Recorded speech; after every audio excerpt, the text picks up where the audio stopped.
Chapter 88. Do you remember me? Hu Liang was a little afraid of Shao Qingyuan. It should be said that in the entire Yongfu village, there was no youth their age who was not afraid of him. Therefore, he immediately stopped and ran to hide behind a big tree at the entrance of the village. He was anxious, but he still had to wait for this guy to pass first. Fortunately, Shao Qingyuan walked quickly and disappeared in a short while.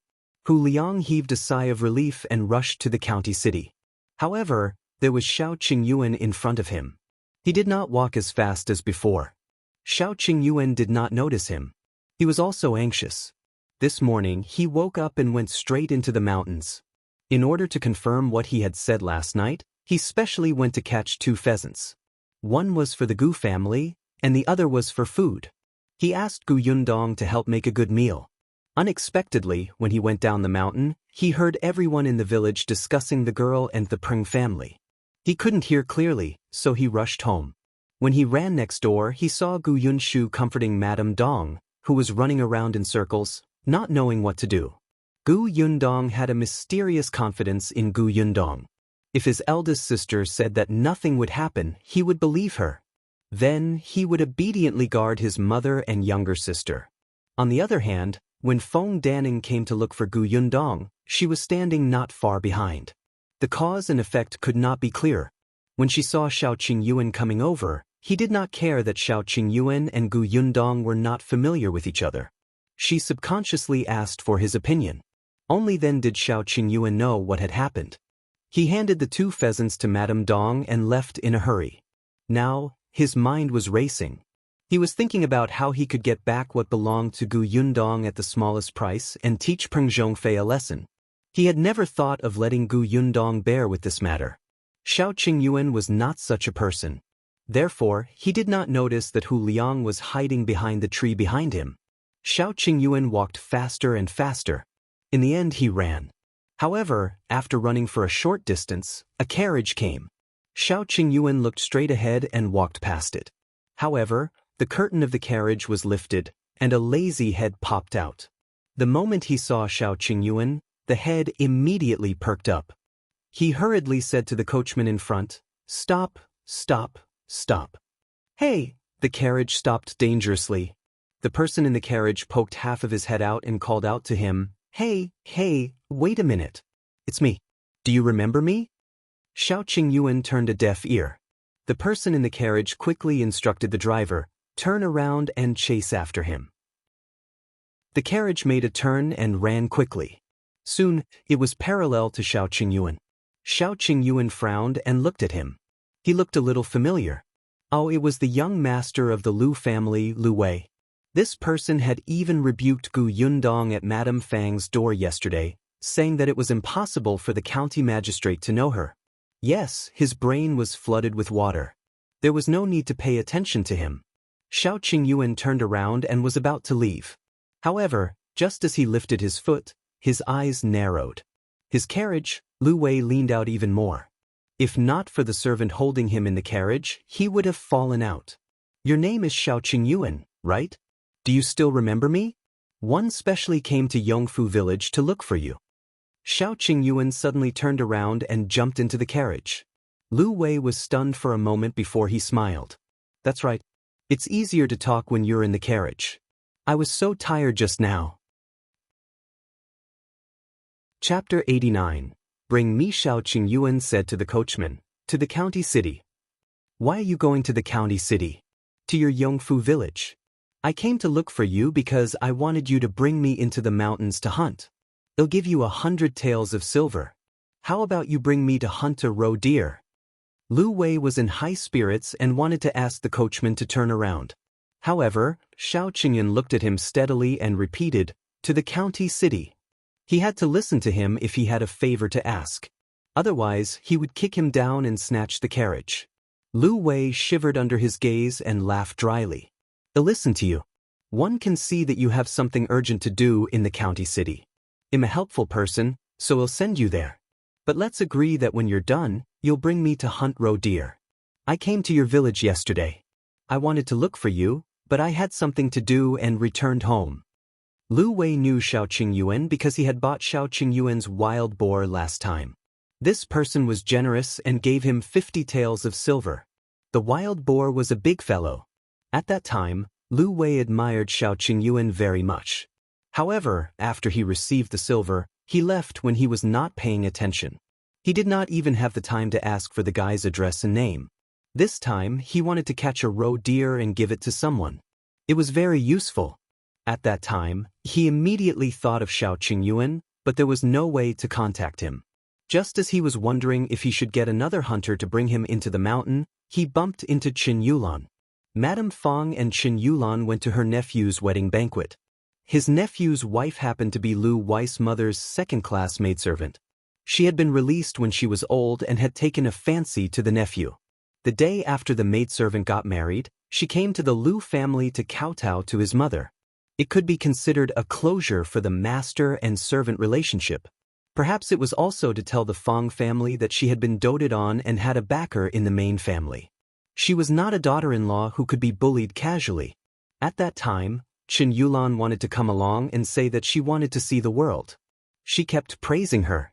Coupled with the encouragement of the elders at the side, the maidservant had no choice but to bring Qingyuan to the Lu family.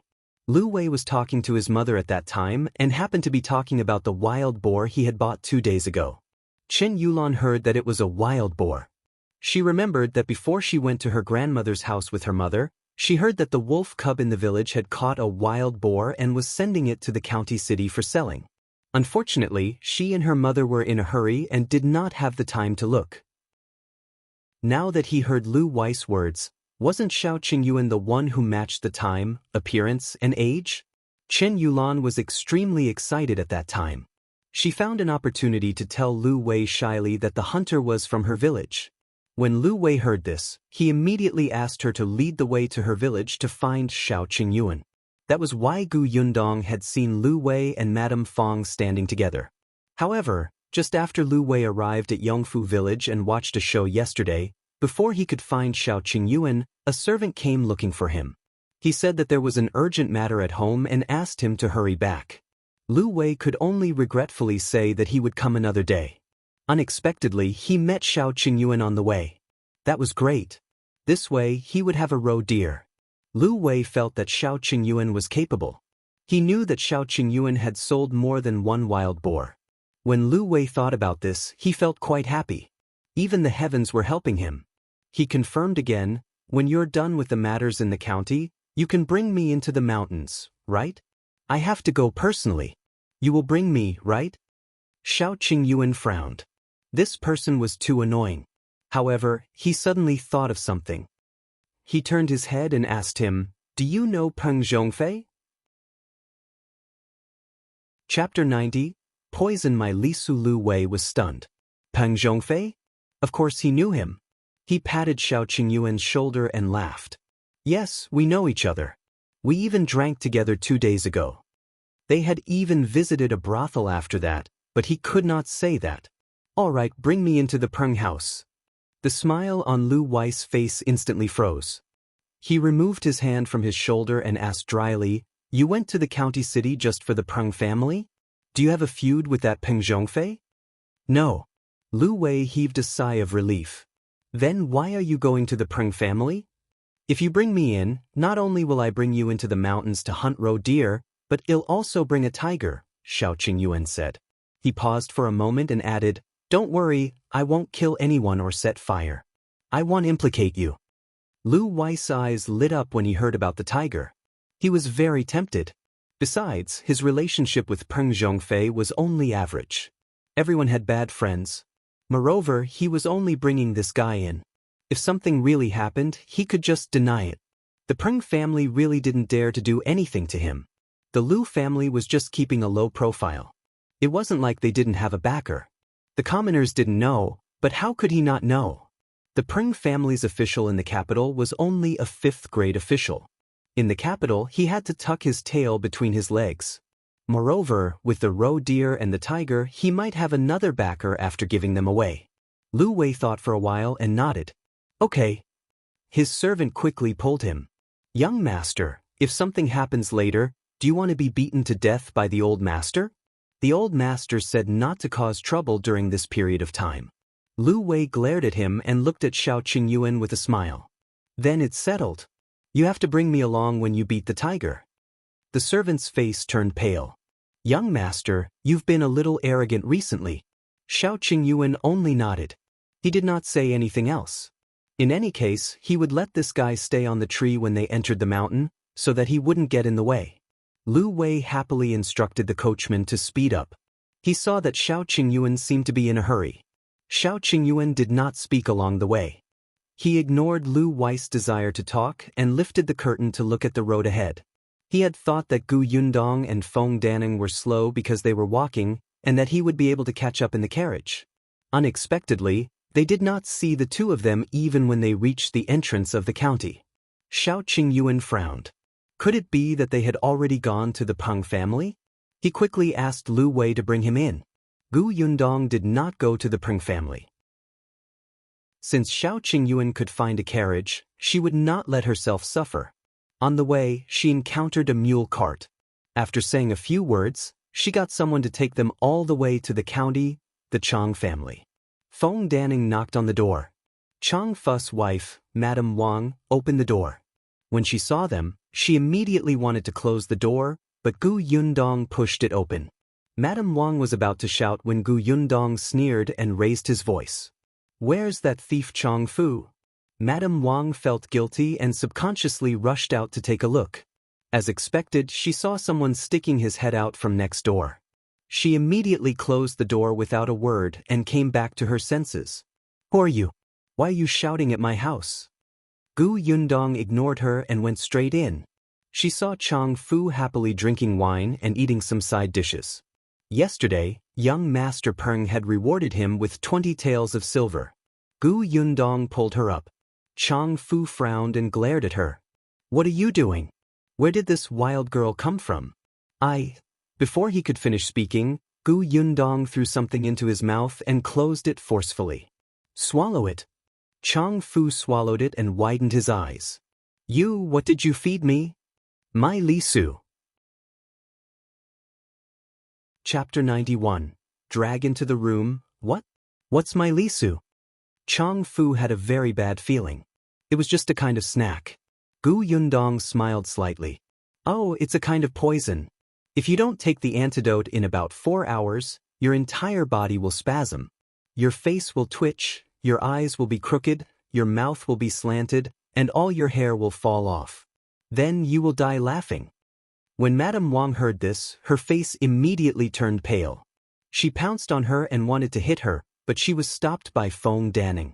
You're so evil at such a young age. I'll beat you to death and sell you to, Gu Yundong snorted. Continue cursing. If you want Chang Fu to die from poisoning, 111 fulfill your wish. You're lying to me. If you dare to kill someone in broad daylight, you won't be able to escape either. Chang Fu didn't believe it. He had never heard of it. However, he still subconsciously dug his throat and tried his best to spit out the my Lisu that he had swallowed. However, he could not spit it out. He immediately flared up at Madame Wang. You stupid woman, why aren't you pouring me water? Madame Wang could not care less. She went to the kitchen and scooped a large ladle of water for Chang Fu to drink. Gu Yundong stood at the side and watched coldly, allowing them to do whatever they wanted. When they could no longer do anything, she looked at the two people with tears in their eyes. If you don't believe me, then wait for 4 hours. I don't care. Oh, right, if you don't believe me, you can go to the doctor to see if you really don't have long to live. We'll go back to the village first. After saying that, she turned around and left. Feng Danning did not understand her goal and quickly followed. Chang Fu quickly shouted, Wait a minute. He covered his throat and staggered to her. He widened his eyes and asked, what exactly do you want? If what she said was true, he would have to spend 4 hours to go to Yongfu village to ask her for the antidote. At that time, he would be dead. Gu Yundong knew that he was suspicious and afraid of death. He immediately raised his eyebrows and said, Simple. One want you to take me to the Peng residence to look for Peng Zhongfei. Chang Fu shook his head like a rattle drum. Impossible. If one bring you there, young Master Peng will beat me to death. Then it's not negotiable. Goodbye. Wait, Chang Fu said fiercely. 111 think about it. Alright, take your time to think about it. You should know that I'm going to the Peng residence to get my things back. In short, I won't give you the antidote before one get them back. You can estimate the time yourself. Chang Fu's expression changed drastically. He could not care less. Let's go now. I'll bring you there immediately. Gu Yundong laughed. She had asked Feng Danning to wait for her here. Feng Danning wanted to follow, but he was rooted to the ground by Gu Yundong's words that he would hold her back. Gu Yundong had asked him to follow her to the county because she wanted him to bring her to the Chang family. Only Chang Fu and Gu Yundong were going to the Peng residence. Chang Fu did not dare to delay at all and found the nearest way to the Peng residence. He had just been there yesterday, and Peng Zhongfei was quite amiable to him. Therefore, when he said that he had something urgent to discuss with young Master Peng today, the gatekeeper did not stop him. However, when they were about to reach the Jinglan manor where Peng Zhongfei lived, the servant at the door stopped them. Eldest young master is discussing something with young Master Liu. Wait here. Chang Fu was burning with anxiety, but he did not dare to act rashly. He could only hope that Lu Wei would come out sooner. Gu Yundong, on the other hand, was calm and composed. She was still in the mood to size up the huge Peng residence. After a while, she excused herself to go to the outhouse. The servant at the door glanced at her and found a passing maidservant to bring her over. Gu Yundong followed behind her and walked slowly. Unexpectedly, a hand suddenly reached out from the side and dragged her into a room. Chapter 92. Going all out. Gu Yundong's expression changed, and she moved her elbow backward. It's me. A familiar voice came from behind her, conveniently blocking her elbow. Gu Yundong was slightly stunned. She turned around and saw Shao Qingyuan's expressionless face. She was surprised. Why are you here? Shao Qingyuan saw that she did not realize that she was still in his arms, so he pretended not to know anything. He only lowered his voice and said softly, One came with young Master Liu. Young Master Liu? The one who's chatting with Peng Zhongfei? You know him? I'm not very familiar with him. He's the rich young master who bought our wild boar last time. He's also Lu Wei, who said that he was classmates with the county magistrate's young master yesterday. He wants me to bring him into the mountains for 100 taels of silver. After a pause, Shao Qingyuan continued, I heard that you came to the Peng residence to look for Peng Zhongfei. Young Master Liu happened to be here, so I came to take a look. Gu Yundong blinked. Are you here to help me? Shao Qingyuan was silent for a while. I went into the mountains this morning and caught 2 pheasants. I want to eat salt-baked chicken tonight. Gu Yundong was speechless. You've worked hard enough for food. Shao Qingyuan nodded. I've never eaten it before. It's said to be very delicious. Poor child. Although Gu Yundong was also an orphan, she had eaten good food from kind people when she was young in the orphanage. How do you plan to take back your things? Shao Qingyuan looked at her pitiful gaze and his heart skipped a beat. He had the desire to change his excuse. He was worried that if this continued, it would backfire, so he hurriedly changed the topic. When Gu Yundong heard his question, she suddenly realized that she still had important things to do. Only then did she realize that the two of them were so close. She immediately retreated and said, What else can I do? Of course, I'll beat that Peng Zhongfei up and make him return the thing to me.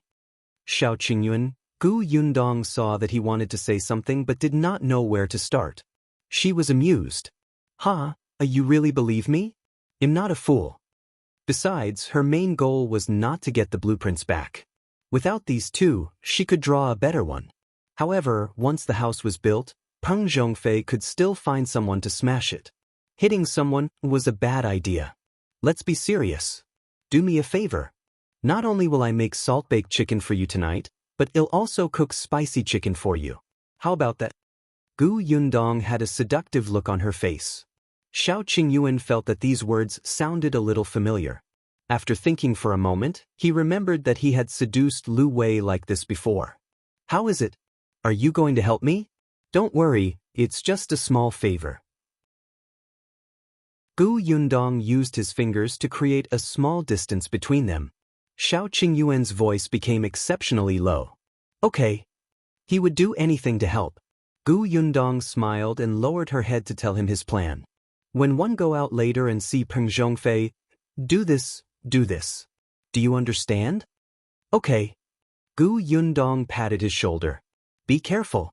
If there's any danger, retreat immediately. Yeah. See you then. Gu Yundong carefully left the room. After walking for a while, she saw the maidservant who had led her looking for her. Gu Yundong coughed lightly.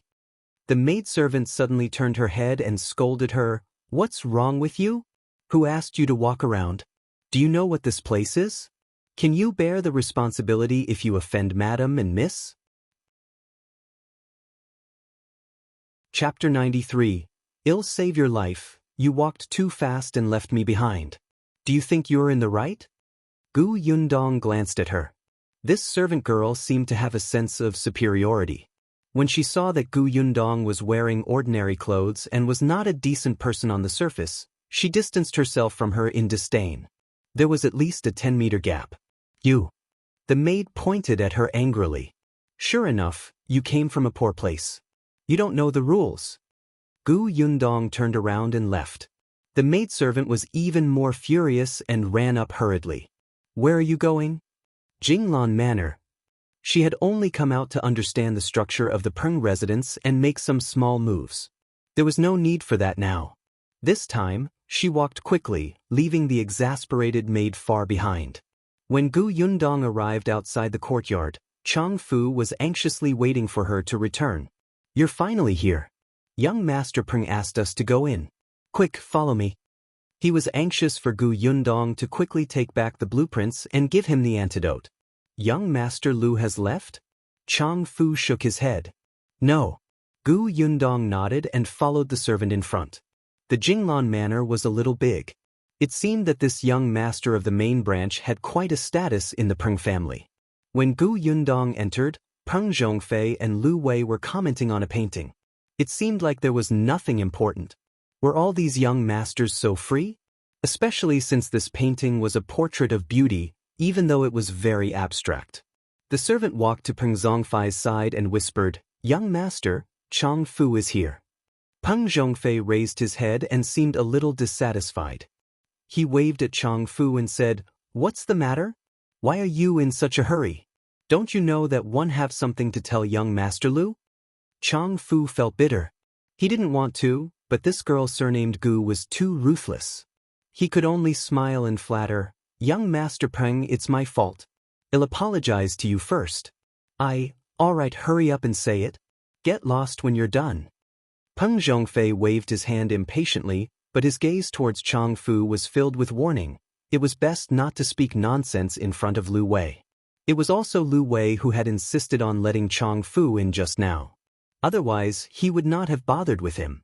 Chang Fu responded obediently and hurriedly took a step back. He said, Young Master Peng, this is Miss Gu. She's looking for you.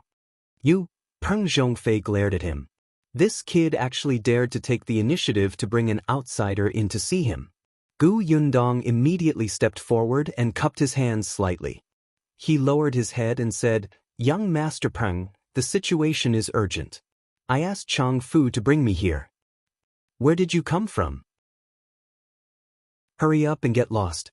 How dare you get close to me? I don't like a woman with no chest or butt. Peng Zhongfei often encountered such things and wanted to send her away without even asking. The corners of Gu Yundong's mouth twitched. Can you stop feeling so good about yourself? Who has taken a fancy to you? I'm here to save young Master Peng's life. Gu Yundong looked up at him solemnly. Peng Zhongfei was stunned for a moment before looking at her carefully. Although this woman was plain from the beginning to the end and dressed very ordinarily, her face was still good-looking, but she was a little young. Yes, Peng Zhongfei expressed that he still liked people with breasts and buttocks. However, since she was quite beautiful, he would listen to her. To save my life? Peng Zhongfei sneered. Why didn't one know that I was going to die? Chapter 94. Because of the blueprint, Gu Yundong stepped forward. Young Master Peng doesn't know me yet, so 111 introduce myself first.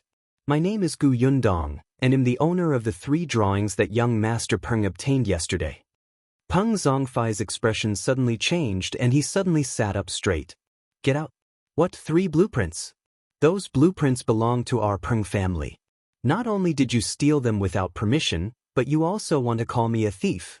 Do you really think I, Peng Zhongfei, am a kind person?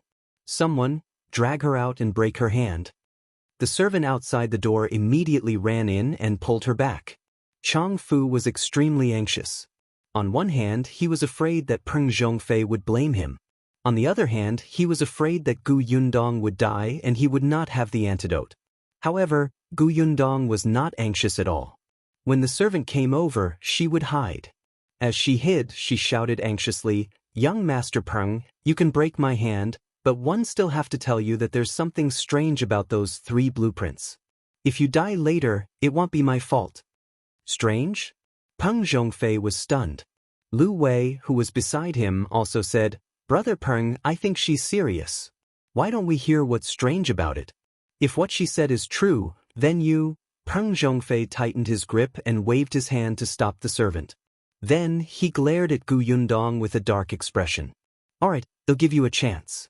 If you can't explain, not only will I break your hand, but your mouth will also be sewn shut." Gu Yundong took 2 deep breaths and sat at the side to pour himself a glass of water. "Young Master Peng, you'll know what's going on after you hear it." As she spoke, she looked around mysteriously. Peng Zhongfei understood and asked Chang Fu and the servant to leave. Finally, he looked at Lu Wei. The latter said seriously, 111 be a witness. If this girl talks nonsense, I'll definitely stand on your side. Peng Zhongfei's lips twitched. He knew that he would not be able to chase this guy away. Even if he knew about the blueprint, it did not matter much. Could it be that he would stand up for justice for a country girl? The Liu family was not someone who would interfere when they saw injustice. Seeing that he was silent, Lu Wei went up and closed the door very considerately. Then he sat down and said, "Miss, tell me what's strange?" "Young Master Peng, do you know my background?" Gu Yundong asked. Peng Zhongfei nodded. It was precisely because he knew that she had no background that he took the blueprint boldly. Gu Yundong said, "Isn't it strange for young Master Peng? I'm a refugee. I even brought my mother and younger siblings along on the way to escape." But in the end, not only did one arrive at Yongfu village safely, but I also used Lu Taels of silver to build such a huge house. Think about it, who can do this among millions of refugees? When she said this, not only was Peng Zhongfei stunned, but even Lu Wei was surprised. However, when she thought of what he had seen and heard yesterday, she could not help but say, "Isn't it because you're ruthless?" That's just fooling the villagers who don't know anything. Anyone with a brain won't believe that a 13-year-old girl could do this with her ruthlessness. There were so many bandits and refugees on the road. Could one deal with more than 10 people alone? Lu Wei was speechless. He believed her. Was he brainless? Unwilling to give up, he snorted. "Then tell me, how did you do it?" "Because," Gu Yundong suddenly lowered his voice and said mysteriously, "those 3 blueprints." Chapter 95. Tearing them to pieces, Peng Zhongfei and Lu Wei felt an inexplicable chill down their spines. What does it have to do with those 3 blueprints? Of course it's related. Let me tell you, on the way, I met a very strange old man. Gu Yundong expressed that if she was given a fulcrum, she could make up a whole story. Before that old man died, he gave me those 3 blueprints and said that they were his life's work. At that time, one even thought that you drew just these 3 blueprints for your life? You're too useless. You have a lot of ideas. Gu Yundong was especially good at creating an atmosphere of storytelling. Her voice was sometimes high and sometimes low. After he handed the blueprint to me, he asked me to choose a location at the foot of a mountain after we settled down. According to the blueprint, we will build a green brick-tiled house. Then, we will reserve a room for him there. We will offer him 3 incense sticks every morning and night. At that time, I said that I had no money, no ability, and that I wasn't even sure how many days one could live. I was afraid that I wouldn't be able to help him. One didn't expect that old man to take out 100 taels of silver and give it to me. He said that this was the money used to build a house and he would bless me to reach a safe place safely. However, I had to fulfill his request. Otherwise, I would be unlucky. If it was serious, it would kill me. Wasn't he a liar? Even a charlatan wouldn't dare to make up such a story, right? If he was really so capable, why would he die of old age and illness? I didn't believe that he's so capable. However, on account of the 100 taels of silver, one still helped to hold his funeral after he died. As for the 3 blueprints, I felt that it was a burden to keep them, so one tore them up. Then a terrifying thing happened. Gu Yundong swallowed hard as she spoke. She widened her eyes and looked terrified, causing the other 2 to hold their breaths. Gu Yundong said, "After tearing the blueprints, I didn't take them seriously. In the end, at night, when we took out the blanket from the basket and were about to rest, we realized that the 3 blueprints had appeared in front of me." Hiss, Lu Wei gasped. "Really? Of course it's true. I was scared to death at that time. It was as if I had seen a ghost. In a panic, I tore it apart again, but in the blink of an eye, they appeared intact again. Moreover, that night, one fell while walking. One choked on my food and water. One even encountered bandits who wanted to kill me. I almost lost my life. It was as if all the unfortunate things happened that day." When Gu Yundong mentioned this, she still looked like she had lingering fears. At that time, I felt that what the old man said might be true. I didn't dare to be disrespectful, so I kept the blueprint well. In the end, one really survived with my mother and younger siblings. So when one arrived at Yongfu village, I immediately chose a land with a backing and built a house. I didn't expect that the blueprint would be taken away by young Master Peng this morning. I panicked. Young Master Peng is the precious young master of our county's Peng family. If something happened because of me, wouldn't I be unable to absolve myself of the blame even if I died 1,000 times? One rushed over. One thought that before the situation was too serious, one would quickly explain it to young Master Peng. Peng Zhongfei and Lu Wei felt like they were listening to a heavenly book. Their faces were filled with disbelief. However, people nowadays were still very respectful of ghosts and deities, especially when Gu Yundong said it in a terrifying manner, as if it really happened. However, it was not as if she could say whatever she wanted. Peng Zhongfei snorted. "Don't tell me you're making up a story. Who knows if it's true? That's simple. If young Master Peng doesn't believe me, you can take out that blueprint and tear one to see if it will appear intact again." Peng Zhongfei frowned. He gritted his teeth and really took out the blueprint.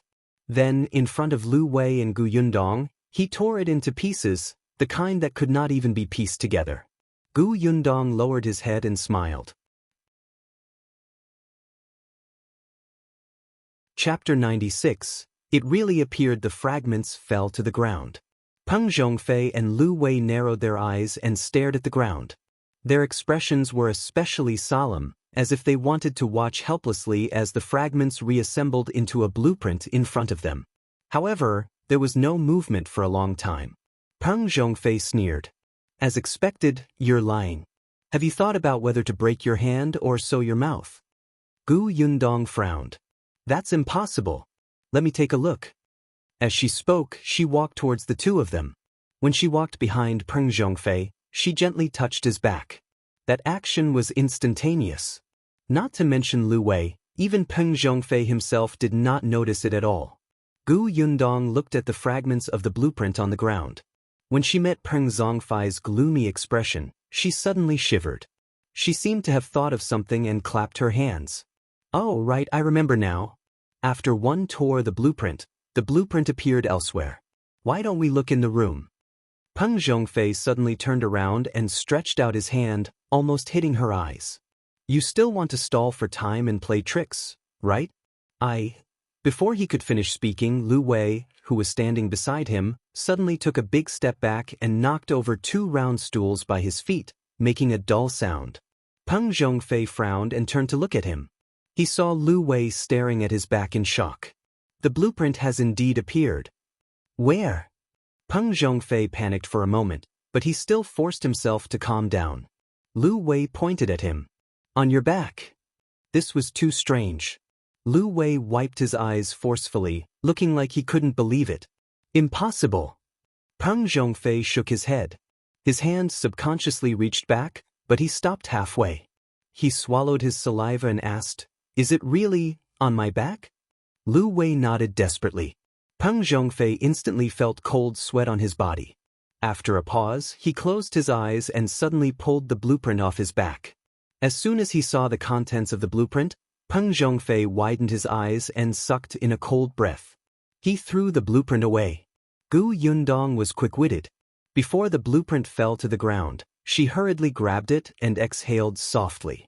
Then she looked up at Peng Zhongfei and whispered, "Young Master Peng, I'm not lying to you, right?" Peng Zhongfei walked far away from the blueprint. He wanted to squeeze out a smile, but he could not. He couldn't help but mutter, "Impossible. This must be a trick of yours. Impossible." Gu Yundong was very kind. Then why don't you tear another one? Get lost. What kind of stupid idea was that? Gu Yundong carefully placed the blueprint in her hand on the table and gently smoothed it out. Then she put her palms together and closed her eyes as she muttered, "Don't blame anyone. Grandpa, young Master Peng didn't do it on purpose. Don't blame him. After all, this matter is too strange. Not to mention young Master Peng, no one will believe it." Peng Zhongfei was crept out by her. He felt that there was really something in the room. Fortunately, there were two people here. He chuckled dryly. That's right. Who would believe such a thing? Bang. Pa. Just as he finished speaking, a cracking sound suddenly echoed in his ears. Other than Gu Yundong, Peng Zhongfei and Lu Wei were so shocked that they almost jumped up. Their expressions changed instantly. Chapter 97. Maybe the wind is too strong. The two of them slowly turned their heads with some difficulty and looked at the place where the sound had come from. There was a shelf there. There was originally a half-meter-tall vase on it. At this moment, the vase fell to the ground and shattered without any warning. Just like the blueprint that Peng Zhongfei had torn off just now, it turned into pieces.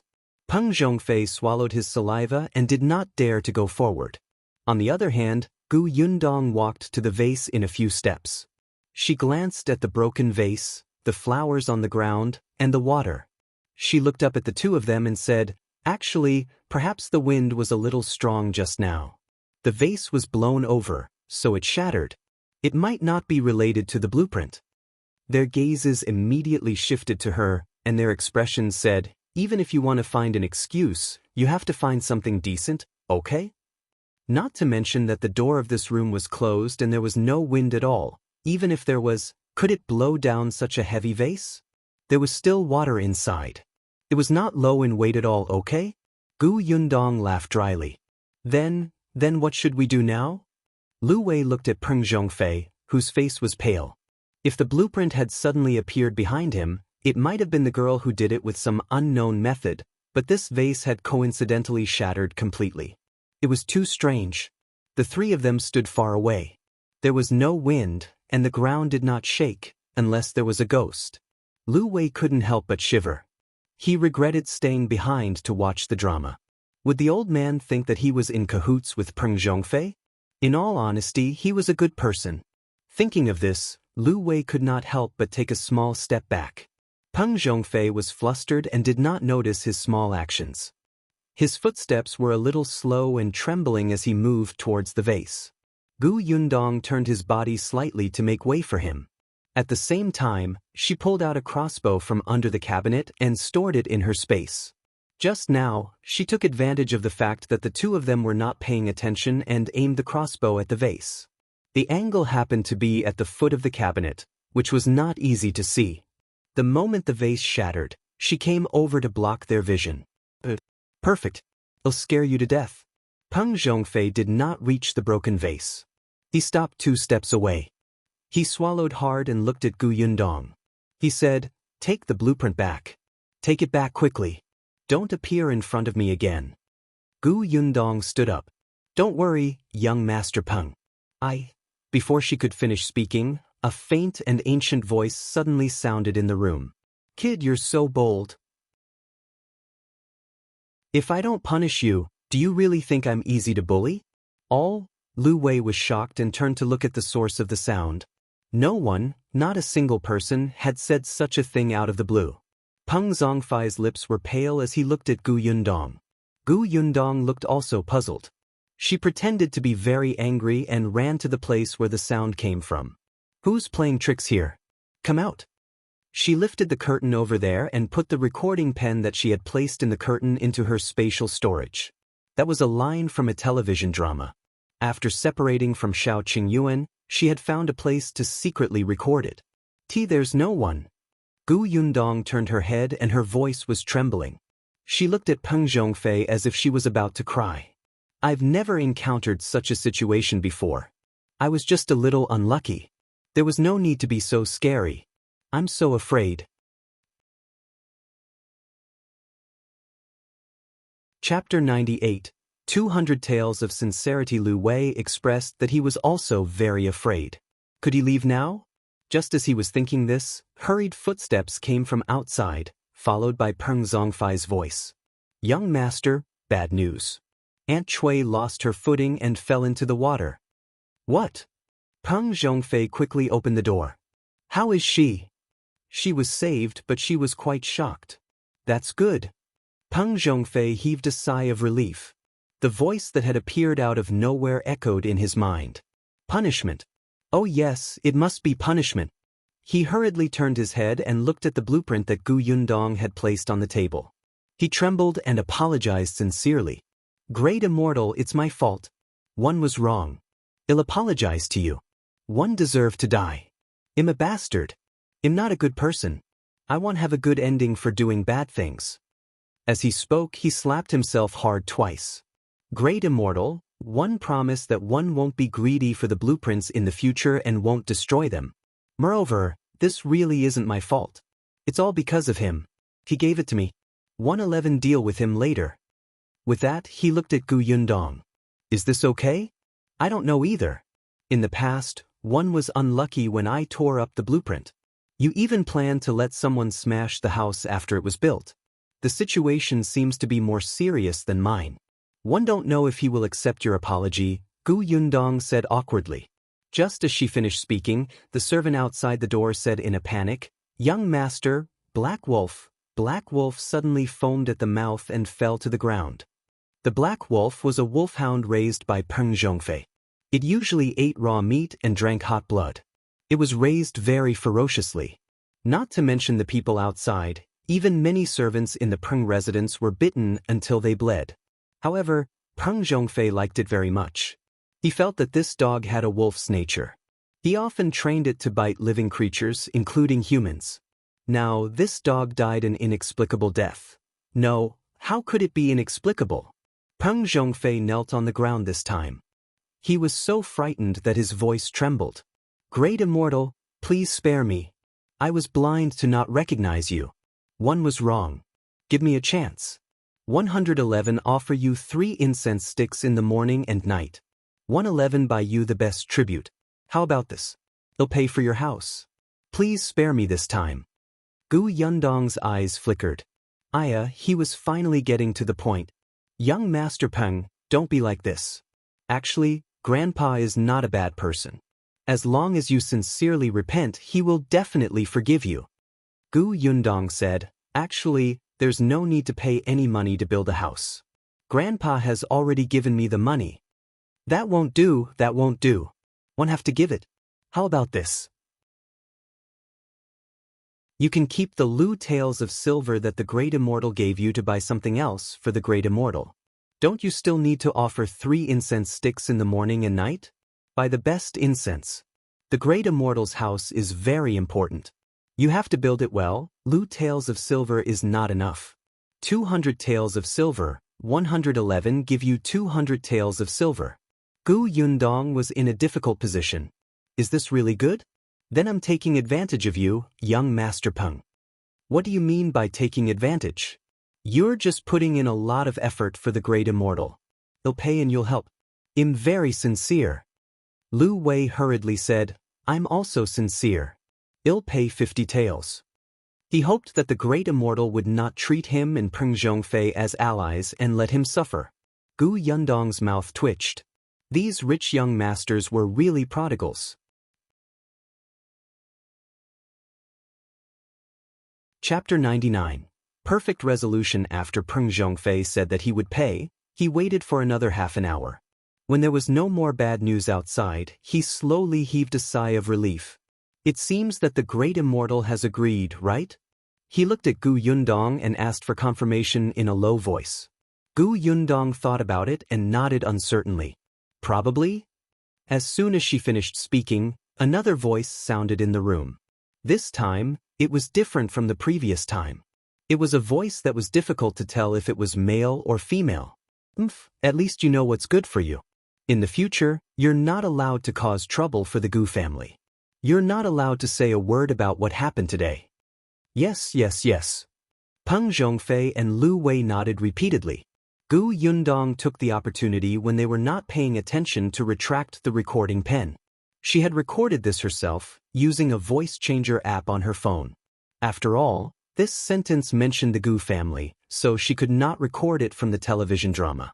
However, it was precisely because of the completely different voice from before that the fear in Peng Zhongfei and the other man's hearts intensified. He turned around and went to the inner room. After a while, he took out 2 banknotes, both of which were 100 denominations. There you go. Gu Yundong took the money guiltily. Young Master Peng, don't worry too much. At most, you'll be unlucky a few times. Look, I'm fine. Then I'll leave first. Take care. Gu Yundong put away the drawings on the table and turned to leave the Qingyuan manor. She had drawn this blueprint earlier and placed it in her spatial storage.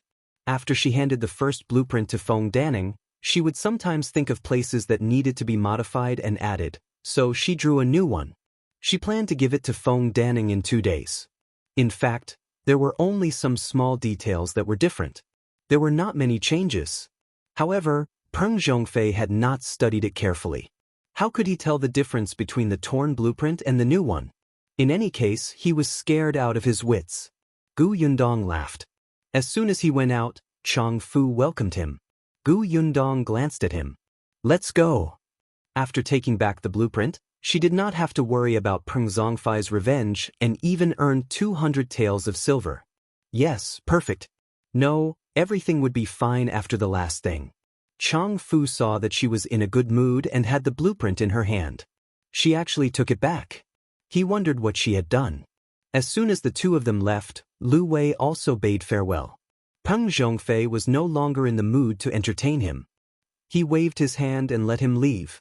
Lu Wei did not leave immediately after leaving the Peng residence. He found an alley and stopped, waiting for Shao Qingyuan in the carriage. Peng Zhongfei paced around in frustration.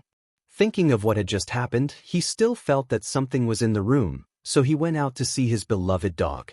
The servant hurriedly followed, but he was sent away by Peng Zhongfei to clean up the broken vase on the ground. He walked very quickly. However, not long after he walked out of the Qingyuan manor, a sack was suddenly thrown over his head. Then, a series of punches and kicks landed on his body. Peng Zhongfei screamed in pain and could not resist at all. He waited until the other party was almost tired from fighting before stopping. Shao Qingyuan looked at the motionless person on the ground with an indifferent gaze. From afar, a servant heard the noise and rushed over. He took advantage of the chaos in the Peng residence and slipped away from the back door. Unexpectedly, not long after he walked out, he saw 2 people tugging at each other. Chapter 10. Dare to say such a thing. Shao Qingyuan frowned. Why were these 2 people here? What were they up to? He was not in a hurry to leave. He stood on the spot and listened. It was Hu Liang and Zhuangzi from Yongfu village.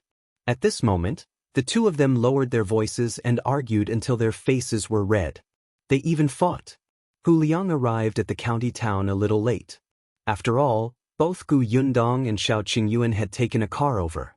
When he arrived outside the Peng residence, he looked for the servant he knew.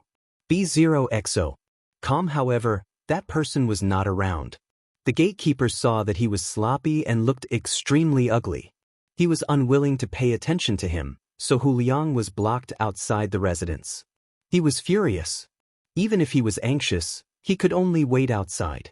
He could be domineering in the village, but in the county, he was a coward and could only cower. Unexpectedly, not long after, Zhuangzi came and wanted to pull him away. How could Hu Liang let it go? He even kicked him ruthlessly. "You coward! You're just like your parents.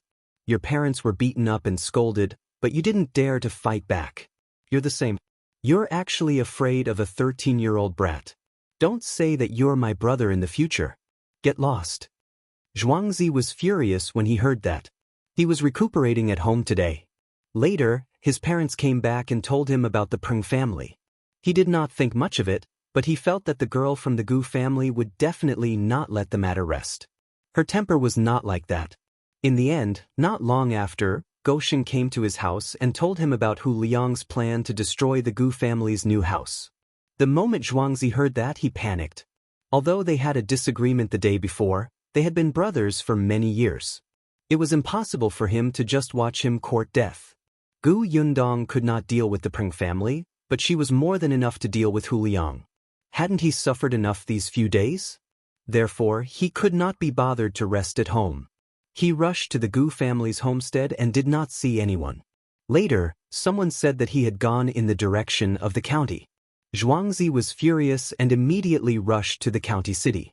As expected, he saw Hu Liang pacing left and right at the back door of the Peng family. Seeing that he had not entered yet, Zhuangzi heaved a sigh of relief and wanted to take him away on the spot. Who would have thought that not only was he obstinate, but he also kept poking at his heart? He was also angry. "Hu Liang, one used to call you Big Brother because you were loyal, decisive, and smart. But look at you now. You just have to hold on to a little girl and not let go. You clearly suffered at her hands and lost money. You knew that you were not her match, but you still insisted on charging up. You're saying that I'm not loyal, decisive, or smart enough now, right?" Hu Liang interrupted him impatiently. "Let me tell you, it's precisely because one suffered a loss that I have to take revenge. This is a man's backbone. I'm different from your parents. They don't dare to make a sound when their house is destroyed. They only know how to cry when their family's land is snatched. One think if your sister is raped one day, your family will only obediently give her to the rapist. They won't even dare to let out a fart. Perhaps they have to thank the rapist for taking a fancy to her." "Hu Liang." Zhuangzi's eyes widened. "How dare you say such a thing? Why wouldn't one dare? Your family is so cowardly. Otherwise, why haven't you had any friends since you were young? If it weren't for the fact that I pity you, you wouldn't even be my underling. One don't want you as my underling anymore. In the future, you might have to rely on your sister who sells her body." Chapter 101. Thrown to the Peng residence, Zhuangzi punched him hard in the face. His eyes were bloodshot and his gaze was filled with hatred. "Hu Liang, if you want to die, go ahead. From now on we're not brothers. Just treat it as my kindness being fed to the dogs." He ignored him and turned to leave. Hu Liang sneered. "Do you think I care? If it weren't for the fact that I wanted to gather 4 people, one wouldn't be willing to bring you along. Coward." He touched his face and snorted. Damn it, he should have retaliated just now. This kid was too bold to hit him. When he returned to the village, he would teach him a lesson. Although Shao Qingyuan did not hear everything, he knew that Hu Liang was here to cause trouble for Gu Yundong. This person was still unwilling to give up after being taught a lesson. He was like a plaster. So, Shao Qingyuan could not be blamed. Shao Qingyuan flashed out from behind him and knocked him out with a single palm. Then, he walked to the back door of the Peng residence and waited quietly for a moment. When the gatekeeper was called away to speak, he carried Hu Liang in. He directly threw the man behind a big tree outside Jinglan Manor and left the Peng residence silently. Lu Wei was still waiting for him in the alley. When he saw him coming over, he hurriedly lifted the curtain and let the guy come up. Before Shao Qingyuan could sit down, he couldn't wait to say, "Let me tell you, one just..." Halfway through his sentence, he suddenly realized that he couldn't reveal what was happening in the Peng residence. Hence, the tip of his tongue turned and he immediately changed the topic. Let's go, let's go. We'll go up the mountain now. We agreed to fight roe deer and tigers. However, Shao Qingyuan said, it's getting late today. Let's go another day. Another day? But I'm in a hurry. However, this timing was indeed a little inappropriate. Lu Wei could only sigh and compromise. All right, then, tomorrow it is. All right. Shao Qingyuan turned his head away. Then he got out of the car and left without looking back. Lu Wei pouted. We haven't even finished talking. Why are you in such a hurry to leave? However, what exactly did he go to the Peng residence for? At that time, he only asked him to look for Peng Zhongfei to chat and drink tea. He said that he had something to do and looked for the servants in the residence.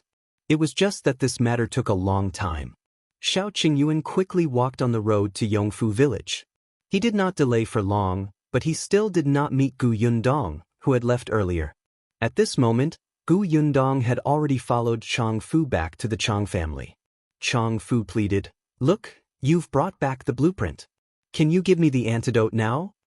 Gu Yundong gave him a white pill and Chang Fu swallowed it without a word. Gu Yundong ignored him. Chang Fu did not need her to teach him a lesson. Peng Zhongfei had suffered such a huge shock. Wouldn't he find trouble with this guy? Hence, she turned around and said to Feng Danning, the matter has been resolved. It's rare for me to come to the county city. Want to buy something? Do you want to go back first? With the 250 taels of silver that Peng Zhongfei and Lu Wei had given her, she was a rich person now. She could buy many items that were not in the plan. There's no hurry. What do you want to buy? One can help you carry it. Feng Danning really admired Gu Yundong. At such a young age, she was robbed by the overlord young master of the Peng family. It actually took less than 4 hours for her to bring it back and she was completely fine. Feng Danning felt that he could not do it. He suddenly felt that all these years had been in vain. Gu Yundong thought for a moment. After all, Feng Danning was more familiar with this county than her. She nodded. All right, let's go. Chapter 102. Buying a carriage. Gu Yundong first brought Feng Danning for lunch.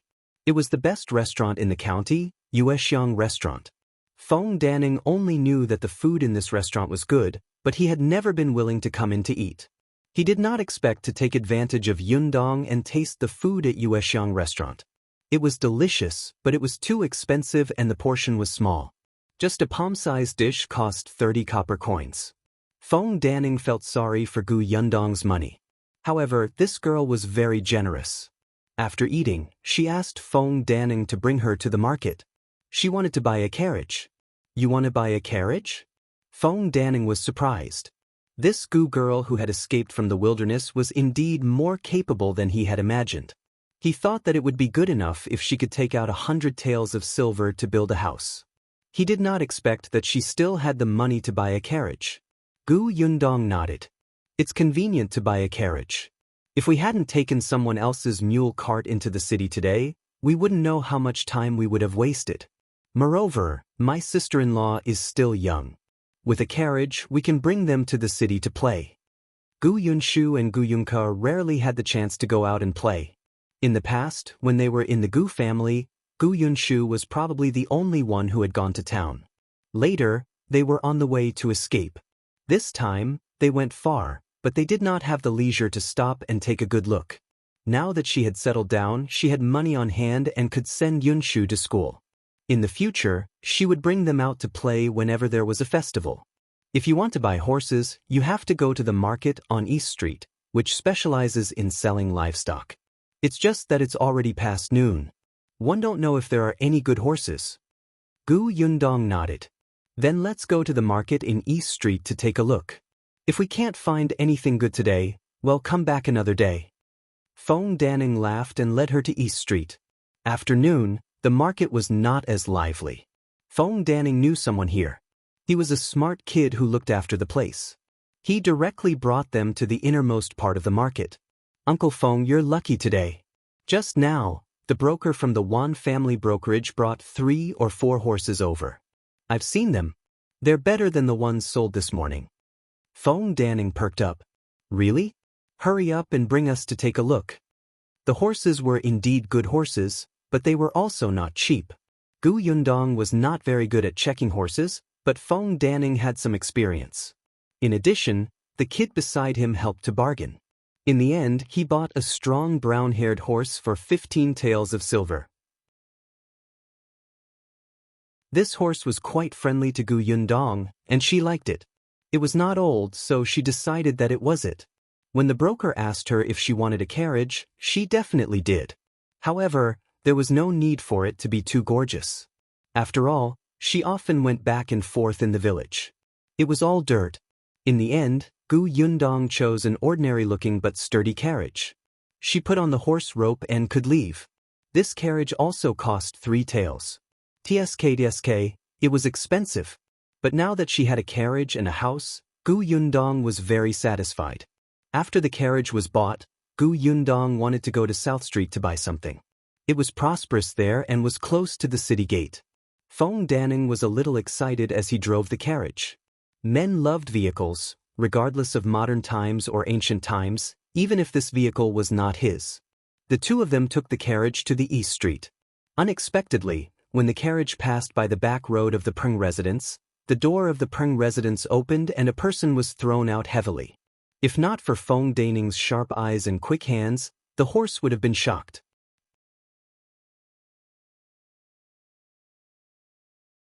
Chapter 103. Who cares? Gu Yundong quickly held the carriage door and sat down. He looked up at the person who had been thrown out.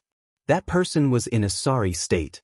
The lower half of his body looked bloody, and his face was swollen. Why does he look so familiar? Where have I seen him before? She didn't know him, but Feng Danning did. He was shocked. Isn't this Hu Liang? Why is he here and beaten up like this by the Peng family? Yundong, should we? Feng Danning wanted to ask if he could help. Although this rascal was quite hateful, they were from the same village after all. It was a little unreasonable for him to stand by and do nothing when he saw him like this. Unexpectedly, before he could finish speaking, Hu Liang, who was beaten half to death, started crying at the Peng residence. I'm not lying. I'm really here to look for young Master Peng. That Gu Yundong wants to harm young Master Peng. She went around our village saying that young Master Peng stole her things and even said that she has a backer to torture young Master Peng to death. Hu Liang did not know how things had turned out like this. He had been in the Peng residence since the moment he woke up. He was about to look for young Master Peng when he was caught. They said that he was a thief who had broken into the residence. He must have been involved in young Master's accident. Then he was beaten up without a word and thrown out. Gu Yundong sneered. Facing Feng Danning's similarly gloomy expression, she said, "Who cares if he dies?" It didn't look like he had been hit very seriously. He still had so much strength to frame her. Feng Danning did not look at Hu Liang again and drove the carriage past him. Hu Liang still wanted to work hard, but he did not expect another person to come out of the Peng residence. It was Peng Zhongfei's servant. This servant had been taking care of Peng Zhongfei, who had been beaten up previously. Later on, he heard the subordinates talking about Hu Liang. When he reported it to the young master was actually very angry. He said that the Gu family was under his protection now. Whoever dared to destroy the Gu family's house would be going against the Peng family. He asked the servant to come out and give Hu Liang a warning. The servant did not look at Hu Liang. He only said a few words to the thugs beside him before entering again. As soon as he left, the thugs began to approach Hu Liang step by step. Gu Yundong and his wife did not know what happened after that. As soon as she arrived at South Street, she started shopping crazily. With money in her hands, she did not panic. In addition, she was living in the Zheng family now, so she did not need to be wary of anyone. She bought a few bolts of cloth from the shop and then went to the provision store to buy daily necessities. However, the provision store in the county city was really too small compared to the prefectural city. When she saw the jewelry shop, she went in and bought 2 small gold locks for Gu Yunshu and Gu Yunke. She remembered that the youngest son of the second branch had a small golden lock. Gu Yunshu was very envious when he saw it. Now that she saw it, she would definitely be happy. There was also a silver hairpin for her mother. She was good-looking. After cleaning up, She would be a beauty. With some jewelry, she was simply too pleasing to the eye. In the end, she bought herself a pair of earrings. Yes, if she was rich, she had to show off. After buying the jewelry, she went to buy a lot of food. Thinking of Shao Qingyuan, she paused and went to the blacksmith's shop to get a barbecue rack. She could come over and get it in 5 to 6 days. When the time came, she would make him a barbecue. After buying everything, it was almost evening. Satisfied, Gu Yundong returned to the village in the carriage. Even though it was getting late, the carriage still attracted everyone's attention as soon as it entered the village.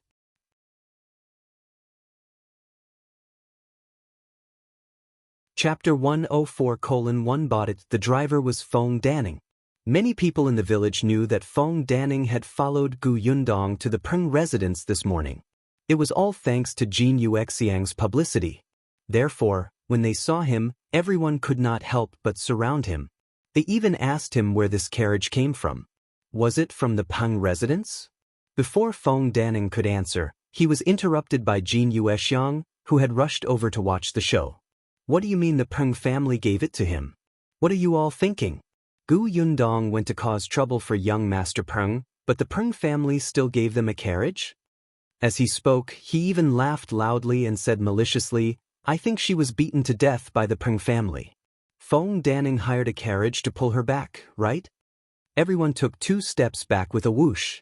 They widened their eyes and looked at the carriage in fear, as if bright red blood would flow out at any time. Feng Danning felt helpless. Qingyuan was full of nonsense. No matter how domineering the Peng family was, they would not dare to kill someone so blatantly and ask him to pull the corpse back. However, everyone in the village believed it. Even Chen Liang, who had rushed over later, widened his eyes in disbelief. He said bitterly, Did something really happen? Sigh, Danning, why didn't you stop them? You? Before he could finish speaking, Gu Yundong slowly lifted the curtain and smiled at everyone. This carriage was indeed not given by the Peng family. I bought it myself. Whoa! Everyone took a small step back in unison. The smug smile on Qingyuan's face instantly froze. She widened her eyes and looked at Gu Yundong. You're fine? What are you talking about? What can happen to me? Didn't you go and find trouble with the Peng family? Gu Yundong looked innocent. Who did you hear that from? Qingyuan shouted. I heard it with my own ears. It was clearly Feng Danning who said that the blueprint had been taken away by young Master Peng. He didn't even allow you to build a house. You went to the Peng family to ask for an explanation. Oh, so she was eavesdropping. Gu Yundong raised his eyebrows. Oh, young Master Peng only said that my drawing is very good and wanted to borrow it to take a look. I happened to be going to the county city to buy something today, so I took the drawing back. Why is it that when it comes to you, it becomes me going to the Peng residence to demand an explanation? Do you dare to say this in front of young Master Peng? Feng Danning said righteously, That's right. Yundong wanted to buy a carriage. One happened to be more familiar with it, so she asked me to help her pick one.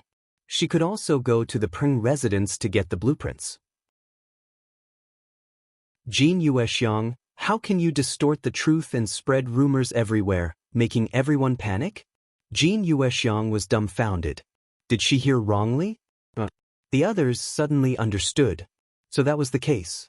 If it was really as Qingyuan had said, would Feng Danning and Gu Yundong be able to return safely? Indeed, they could not trust Big Mouth's words too much. Chen Liang heaved a sigh of relief and turned his attention to the carriage. Did you buy this? Gu Yundong got out of the carriage. I thought that it would be more convenient with a carriage. We won't have to rely on our legs to go to the county next time. Chen Liang nodded. The Gu family was indeed wealthy. The Gu girl. At this moment, someone suddenly called out to her from the side and said enviously, Your carriage looks very good. This horse looks strong. The carriage is also sturdy and big. In the future, when we go to the county city, it will be convenient, right?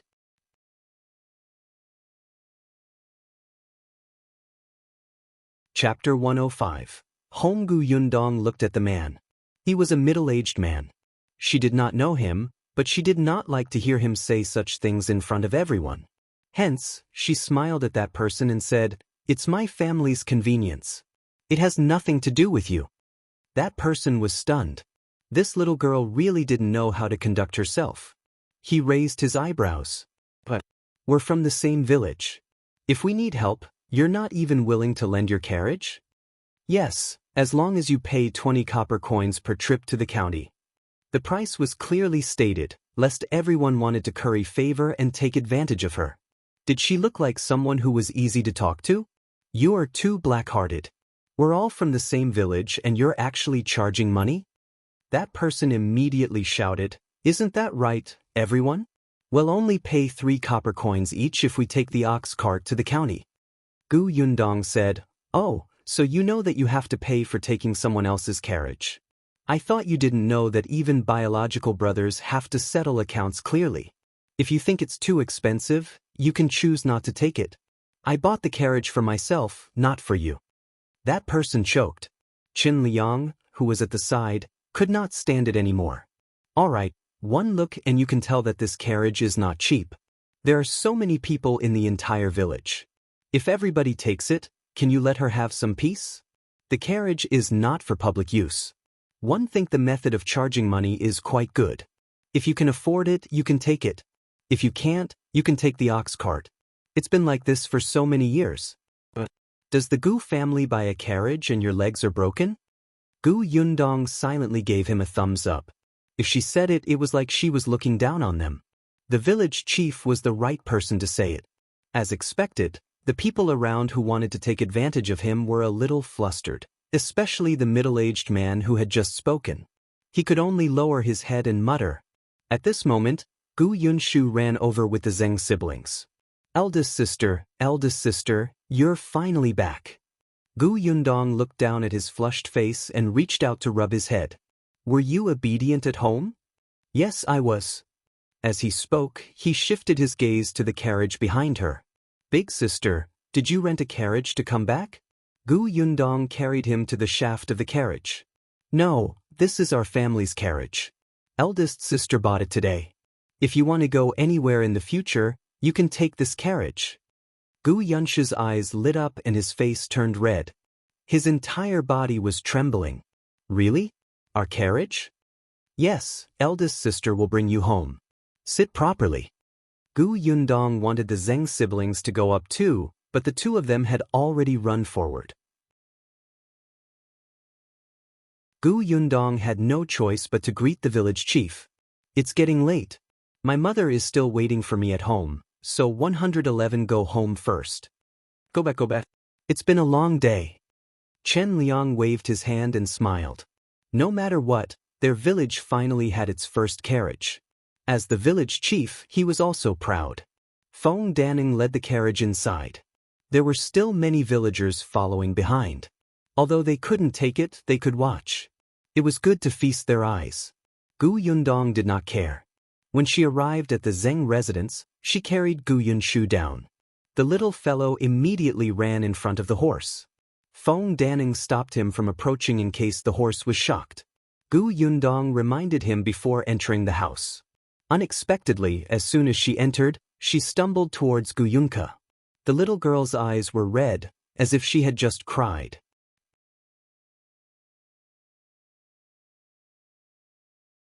Chapter 106. Gu Yunke complains Gu Yundong was stunned. "Why are you crying? Who bullied you?" "It's older brother." The little girl began to complain. Older brother was bad. One also wanted to pick up eldest sister. He didn't even wait for me and ran away. I'm so angry. Gu Yunke was young and malnourished. She would stagger if she walked faster, let alone run. Gu Yunshu did not notice and ran to the village entrance to pick up eldest sister. The little girl was so angry that she stomped her feet twice. 111 Ignore brother from now on. Just as she finished speaking, Gu Yunshu ran in excitedly and said to her, "Little sister, eldest sister bought a carriage. It's outside the door. Hurry up and take a look." The little girl's eyes immediately lit up. "I want to see, want to see." Then, she naturally held Gu Yunshu's hand and the two of them happily walked out of the courtyard. Gu Yundong, as long as the two of you are happy. She shook her head and stood up to look at Madame Yang and Madame Dong. Madame Yang's eyes were also sparkling. Gu Yundong laughed. If you want to see it, go and see it. But don't get too close to the horse's butt. Madame Yang ran away. Only then did Dong Xiulan walk to her side and exhale softly. It's good that you're fine. Qingyuan came back earlier and said that your matter has been resolved. The Peng family won't find trouble with you. But I'm always worried about you not coming back. Annie Dong, don't worry. If one was not confident that I could solve the problem, one wouldn't have rushed forward rashly. Gu Yundong quite liked Dong Xiulan. You said that Shao Qingyuan is back. Is he next door? I think so. You saw him in the county, didn't you? I did. He even did me a favor. Dong Xiulan immediately smiled. Am I right? Qingyuan is a good child. Yeah. As they were talking, Gu Yunshu came in with a stick of candied hawthorn in his hand. Eldest sister, did you buy this for us?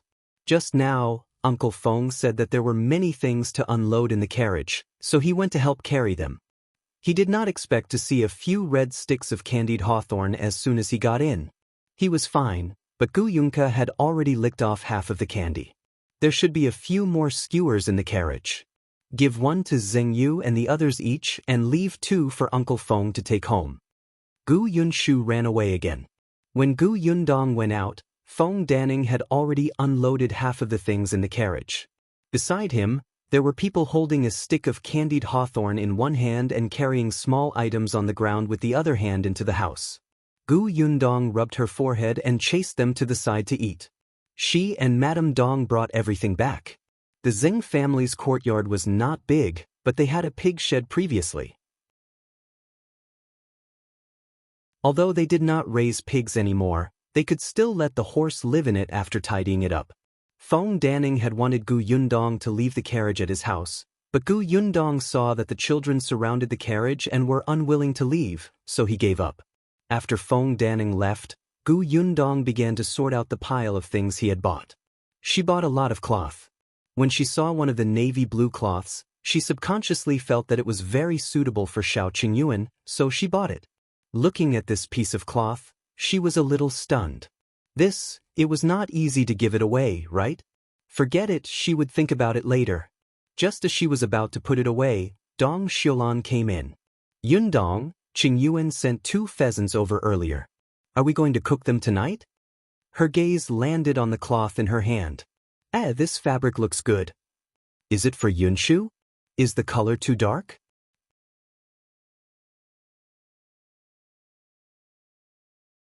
Chapter 107.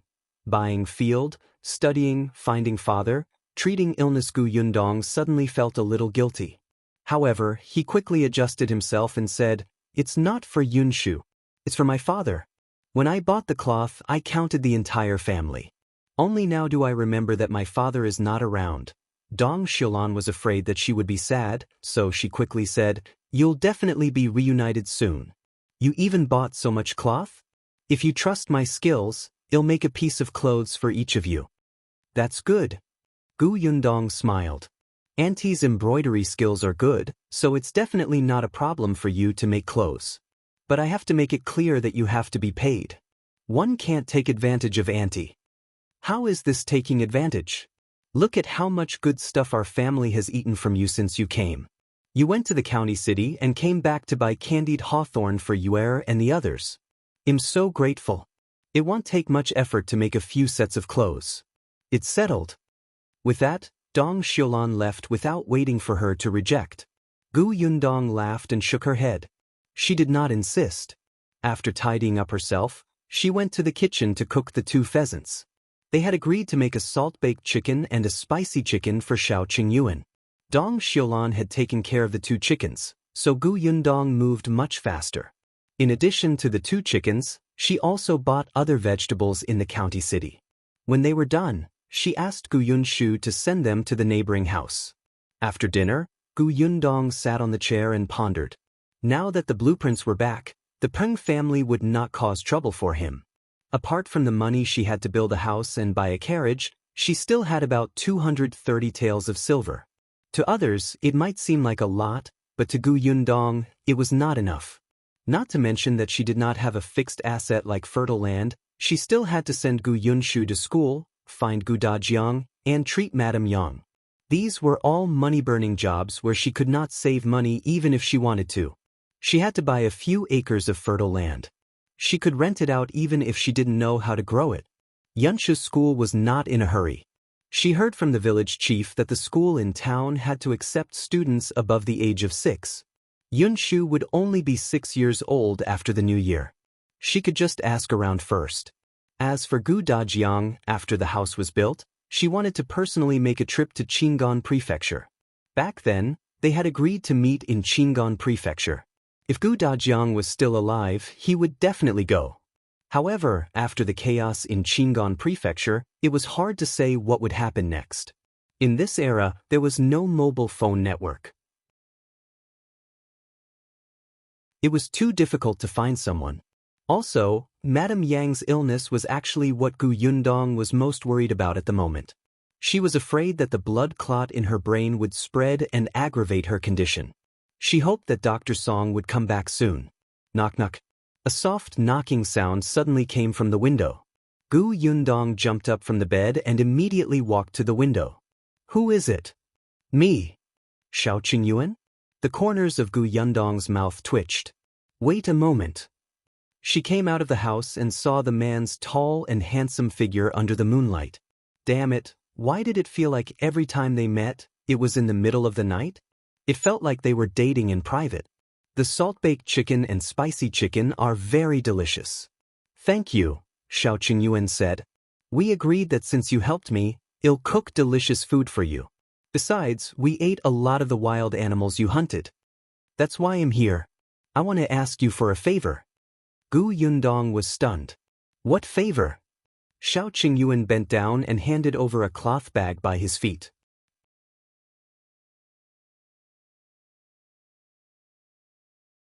Chapter 108. Under the stove only then did Gu Yundong notice that there was something beside his feet.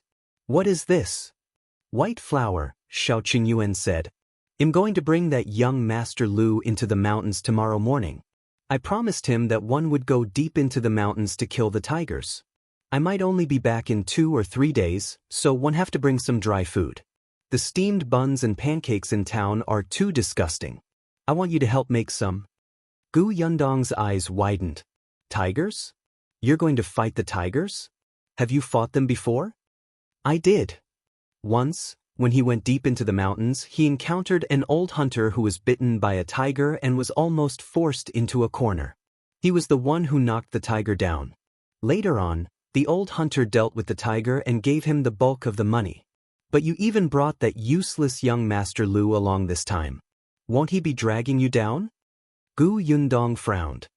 He felt that his decision was very unwise. If he wanted to fight the tiger, it would be easier for him to escape if he encountered danger in the mountains alone.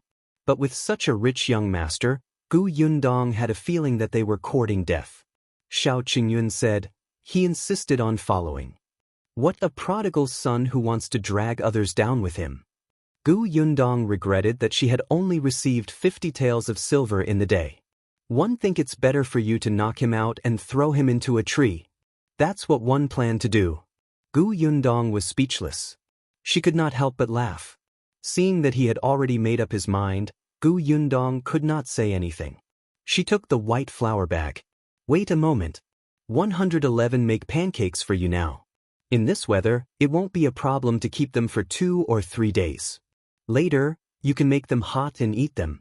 By the way, can you eat spicy food? I'll make you some hot sauce. I'll warm you up. Shao Qingyuan couldn't help but smile when he saw her turn around and return to the kitchen. Okay. Gu Yundong's movements were very light. Madame Dong and the rest were sound asleep and were a distance away from the kitchen. Once the door was closed, most of the sound was cut off. Although Shao Qingyuan's culinary skills were not good, he could still start a fire.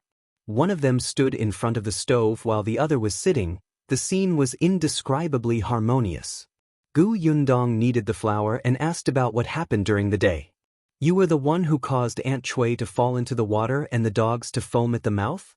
Back then, she had asked him to create 2 chaos in the residence in half an hour. It would be best if it was closely related to Peng Zhongfei. Moreover, it was the kind of unlucky thing that made people think that he had done too many bad things and received retribution. As expected, the 2 consecutive incidents made Peng Zhongfei believe her words without a doubt. Anxious matter had nothing to do with me. The dog was my doing. Shao Qingyuan originally wanted to light a fire in Peng Zhongfei's study, but before he could do so, he realized that Peng Zhongfei's first wife wanted to deal with his beloved concubine, Madame Cui. Shao Qingyuan watched coldly as his wife and concubines fought. When the servants went to Jinglan Manor to report to Peng Zhongfei, he went to find the ferocious dog. When it saw Shao Qingyuan, the dog bared its fangs at him and wanted to bite him, but he kicked it away. Then this dog foamed at the mouth. Gu Yundong could not help but laugh when she heard that. She was very agile. When Shao Qingyuan asked her how to get the blueprint back, she said what she needed to say. There was nothing to hide from the 2 of them. When all the pancakes were done, Gu Yundong gathered them all and handed them to Shao Qingyuan. Time was limited, so she could only make do with this. Shao Qingyuan was about to leave with the cloth bag containing the hot pancakes and sauce when Gu Yundong suddenly thought of something and hurriedly stopped him. Wait a moment.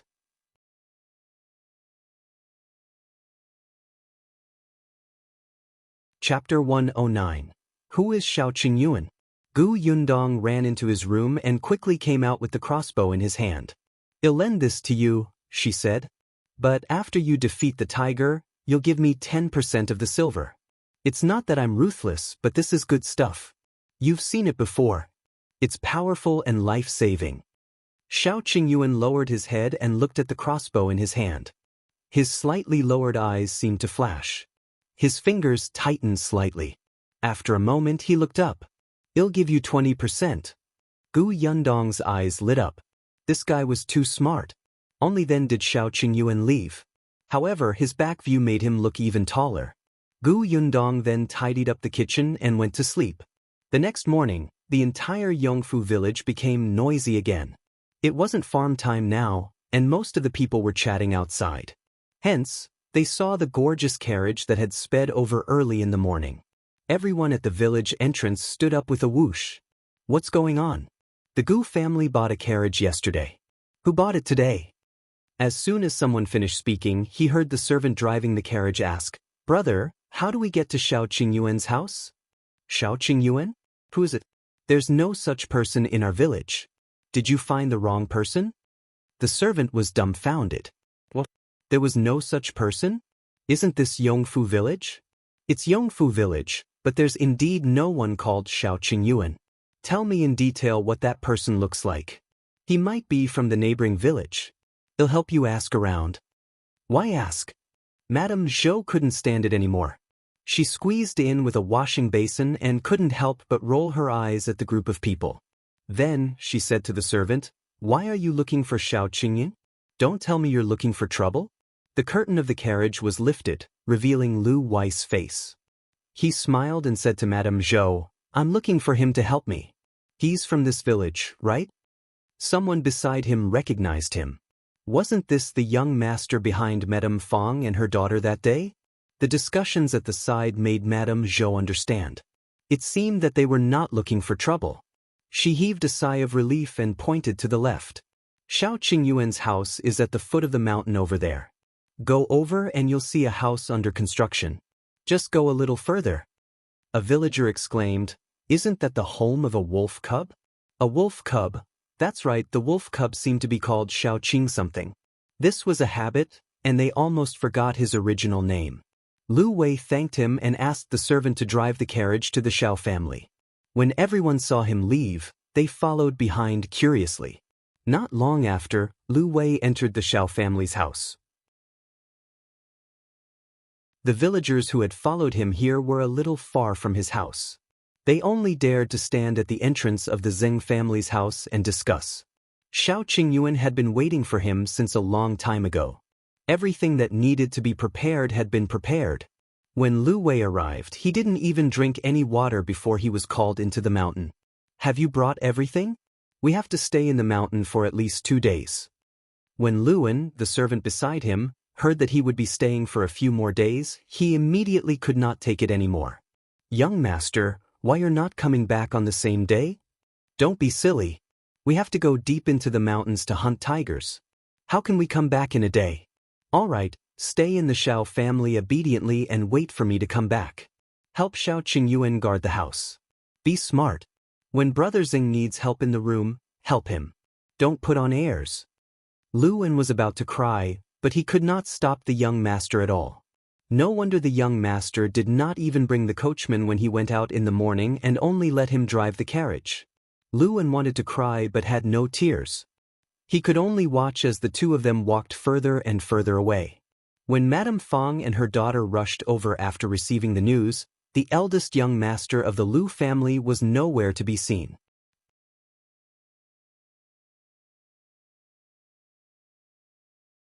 Chapter 11. Oh, what are you smug about?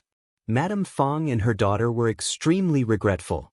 Why didn't young Master Liu look for them first when he came? Why did he directly find out that the Shao family was here? The two of them sighed and looked in the direction of the foot of the mountain. When the other villagers saw this, they surrounded them. Previously, they did not dare to approach the Shao family. Now that Shao Qingyuan had left, they naturally wanted to know how young Master Liu met the wolf cub. Why did he let him bring him into the mountain? Speaking of this, Madame Fang and her daughter were a little smug. Madame Fang smiled and said, "It's all thanks to our Yulan that wolf cub knows young Master Liu. Everyone knows that my nephew just got married not long ago. This new wife is young Master Liu's mother, Madame Liu's favored maidservant. The new wife has a good relationship with our Yulan. When she went to the Liu family to see Madame Liu, she brought Yulan along. Yulan heard that young Master Liu is looking for a hunter who killed 2 wild boars not long ago. If he wants to enter the mountains, doesn't he need a familiar hunter? B0XO. Everyone was enlightened. So it was to find a guide. Then you didn't tell young Master Liu about that wolf cub? Why not? But what kind of family is the Liu family? Who is young Master Liu? Why would he be afraid of a wolf cub?" Madame Fang said smugly, "My niece-in-law said that young Master Liu knows martial arts. Otherwise, why would he dare to follow the wolf cub into the mountain without bringing anyone? Don't underestimate him." "How much money can that wolf cub get by bringing him into the mountains?" someone asked. Madame Fang really didn't know about this, but it didn't stop her from thinking. Hence, after a pause, Madame Fang stretched out 2 fingers and shook them. "Definitely. 2 taels of silver? Of course. Young Master Liu has always been generous." Speaking of the Liu family, Madame Fang and her daughter really talked non-stop. Madame Zhou's face darkened. She held the wooden basin and snorted. Then, she turned around and went home. Her second daughter-in-law, Madame Song, was also in the crowd. Seeing this, she hurriedly followed and took the wooden basin from her mother-in-law. Madame Zhou walked away quickly. One don't know what's there to be happy about. Is it worth it for her to be so smug when her nephew marries a maidservant who serves others? What is she thinking? She even took it out and spread it around. Don't you know that she's a widow? Look at the men around her. She's simply embarrassing our Chen family. Mother, don't be angry. Second aunt said that after Sister Yulan marries into the Wu family, she will also go to town. We won't see her a lot in the future. Madame Zhou sneered. She still wants to live in town? How much money does she have? If she goes to town, she will need money to buy anything. She might have to borrow from us again. If she borrows it, she won't return it. Besides, look at how petty she was just now. Is young Master Liu being generous by giving him 2 taels of silver? Even the Gu family's Yundong is? She instantly stopped talking. It was not good to say this outside, and it would not be good for others to hear it. However, when she thought of Madame Fang's expression, Madame Zhou felt uncomfortable.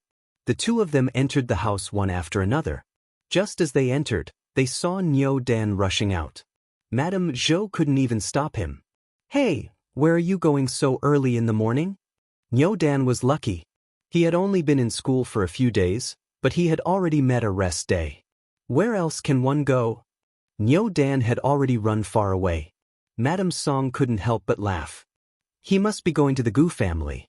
Last time, after eating at the Gu family, he despised my cooking and said that eating meat was like eating grass.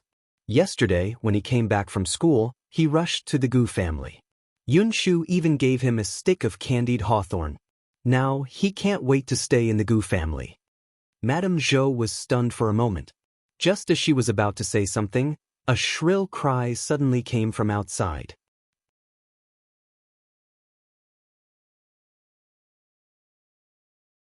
Chapter 111. Making the call, this voice suddenly became sharp, startling the mother-in-law and daughter-in-law who were talking. Madame Zhou quickly walked out. What's going on? What happened? Chen Liang also came out of the inner room. The few of them came to the front yard and saw Jin Yuexiang sitting on the ground crying. Village chief, our Liangzi is in trouble. His legs were broken. Chen Liang and the others were shocked. Before they could react, they saw Hu Liang being carried into the courtyard. Hu Liang looked terrible. The smell of blood on his body was extremely strong. His eyes were closed as he fell asleep. Chen Liang quickly took a few steps forward. What's going on? Who hit him? Jin Yuexiang immediately pointed to a man who was being held by the Hu brothers. That's him. Liangzi came back with him. That person struggled angrily but did not break free. His face was ashen as he said, "You guys really don't know what's good for you. I was kind enough to send your son back, but you guys are blackmailing me. Bah, if I had known, I wouldn't have cared about your son's life." Jin Yuexiang got up and rushed over to grab the man's face. What did you say? Say it again. Chen Liang quickly called his wife and daughter-in-law to stop her. What are you doing? He hasn't said it clearly. Why did you attack? Then he looked at the man and asked, what exactly happened? The man snorted. Uncle Chen Liang, Quan from the neighboring village. You should know my father, Jiang Fang. I've been working in the county city recently. This morning, one saw Hu Liang being thrown into the alley with blood all over him. One didn't know what happened, so one brought him back out of kindness. Who knew that when one sent him to the Hu family and wanted to leave, they would invite a doctor while entertain me hypocritically. After the doctor said that he couldn't keep his legs, the Hu family actually didn't let me leave. They even said that I beat Hu Liang up and asked me to compensate. I've never seen such a shameless person. If one had known, I wouldn't have cared about Hu Liang's life at all. Jin Yuexiang shouted, if it wasn't for you, would you be so kind as to send him back? My Liangzi is so pitiful. Why did he meet such a heartless person like you? You're going to be struck by lightning. Quan gritted his teeth. The one who's struck by lightning will be your Hu family. You raised a son who only knows how to steal. He deserves this outcome. Village chief, you heard him. He's admitting that he did it. Madame Zhou and Madame Song could not help but roll their eyes. When did he admit it? Chen Liang could not be bothered with her. He only asked Quan, then do you know who beat him up? Quan immediately fell silent. Chen Liang frowned. Seeing that Jin Yuexiang wanted to make a fuss again, he glared at her. Go ahead, Quan. One I've asked around. Quan hesitated for a moment before saying, they said that Hu Liang's legs were broken by the people from the Peng family. As soon as he said this, everyone was stunned. Even Jin Yuexiang seemed to have choked. Quan did not mention this at all just now. He only said that they would naturally know when Hu Liang woke up. But how could it be the Peng family? The Peng family had no enmity with their family. What right did they have to break her son's legs? Jin Yuexiang was a person who bullied the weak and feared the strong. Quan was alone. Although she was sad and heartbroken that Liangzi had broken his legs, she still wanted him to compensate her under the instigation of her two sons. However, how would Jin Yuexiang dare to challenge the Peng family? It was at this moment that Gu Yundong entered the village chief's house.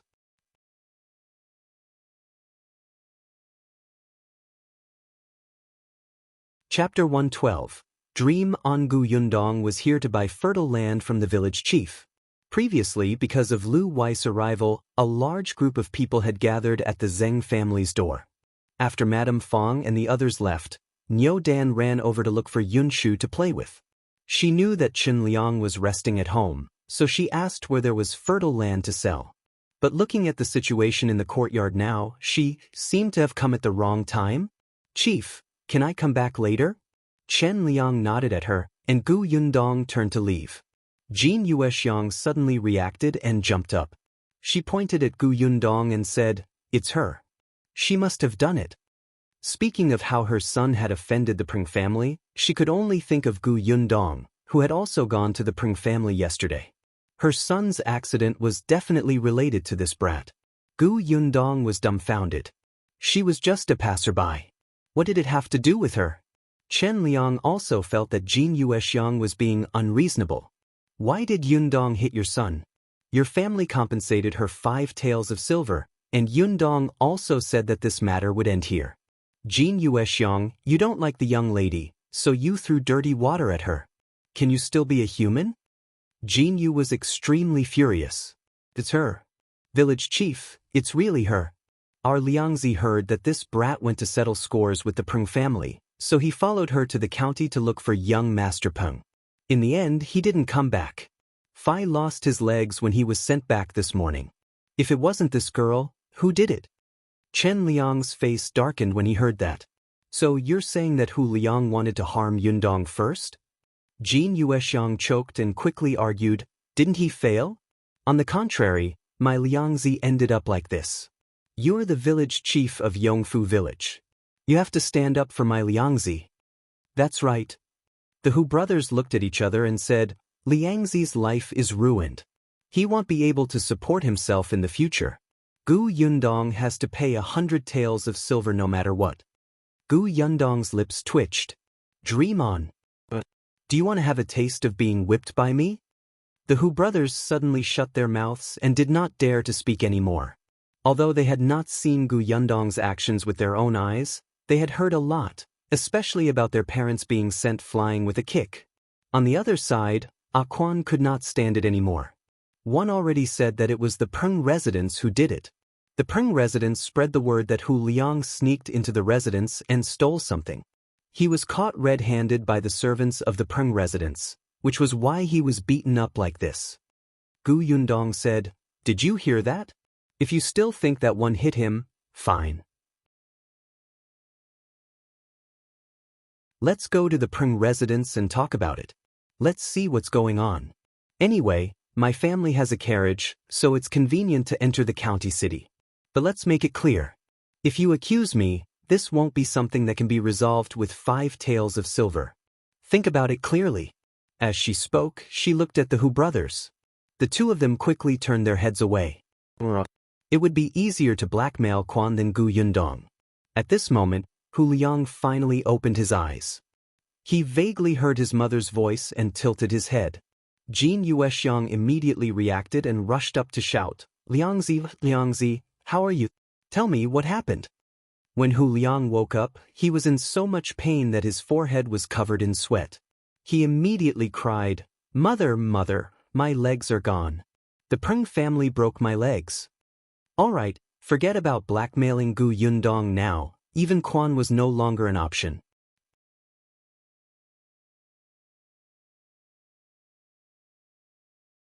Chapter 113, Guilty. As soon as Hu Liang said that, the Hu brothers felt that they were in trouble, but what could they do?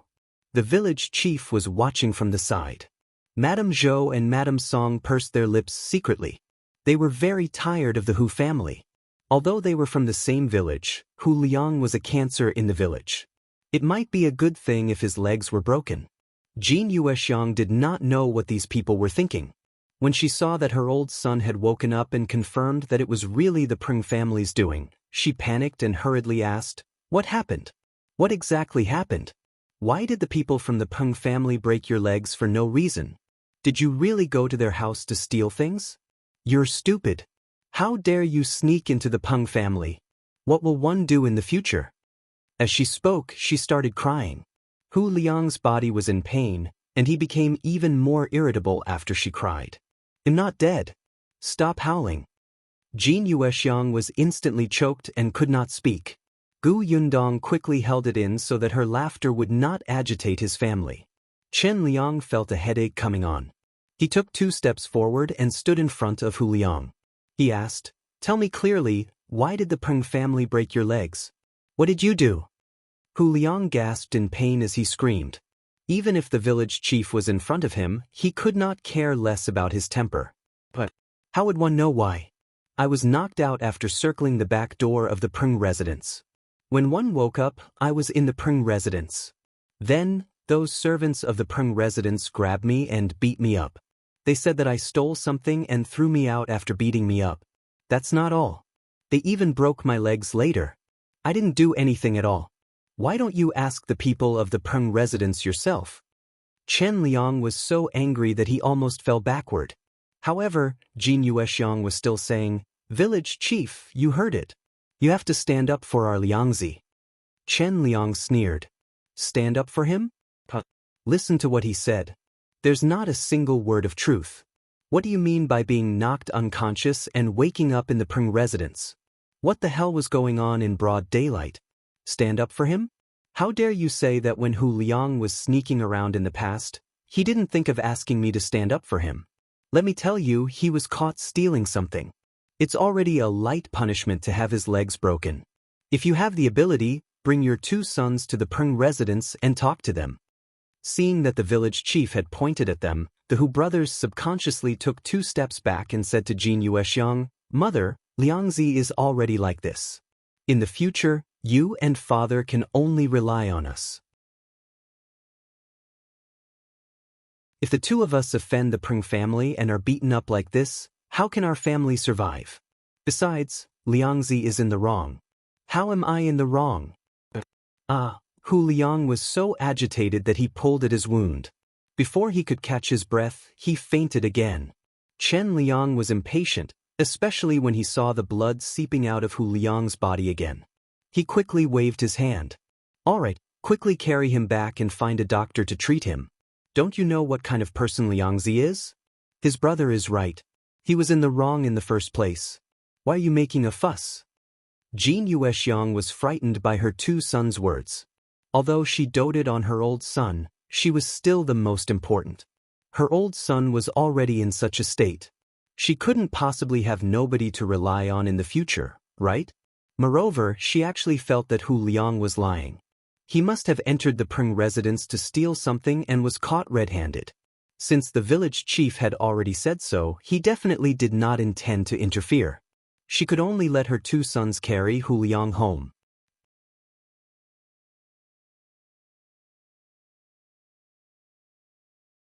Chapter 114. Madame Zhou sending food. Only then did Chen Liang heave a sigh of relief. He turned around and said to Madame Zhou, Hu Liang was spoiled to this extent by his parents. Every time he did something wrong, they didn't hit, scold, or teach him a lesson. They even protected him and doted on him like their eyeballs. Now, someone else has helped teach his son how to be a human. You guys have to remember not to raise Niu Dan to be like him. Madame Zhou and Madame Song nodded. Seeing that the matter had been resolved, Quan said goodbye.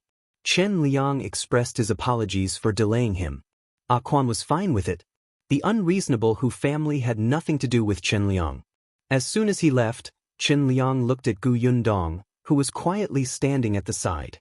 A smile instantly appeared on his face, and he felt much more relaxed. "Yundong, why are you here?" "I'm here to buy land from Uncle Chen."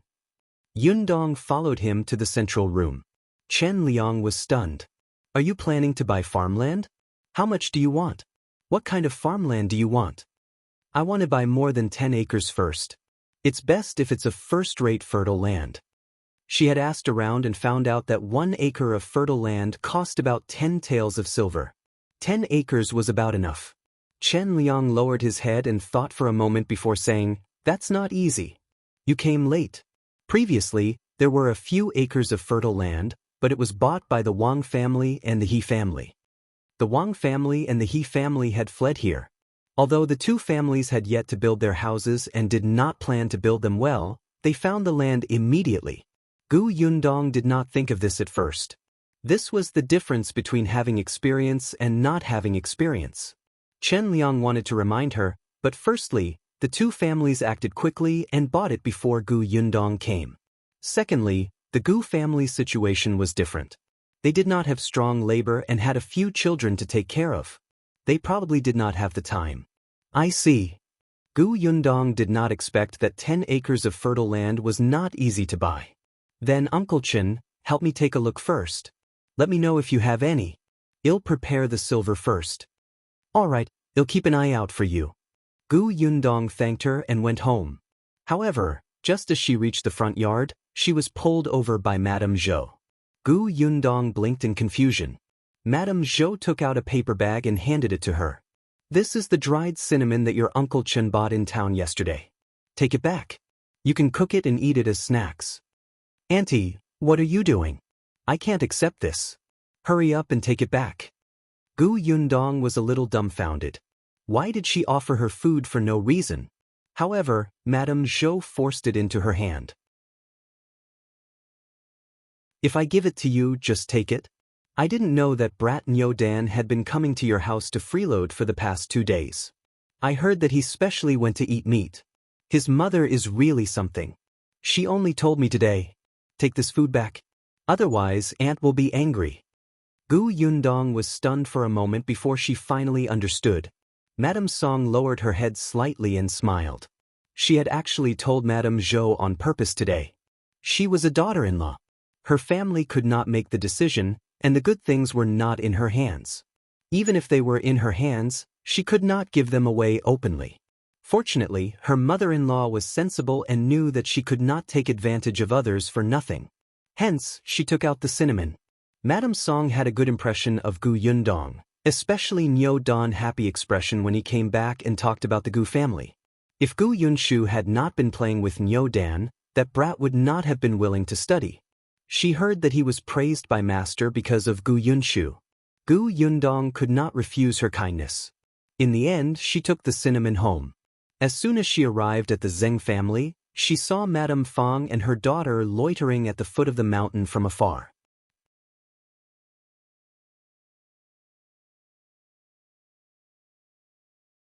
Chapter 115.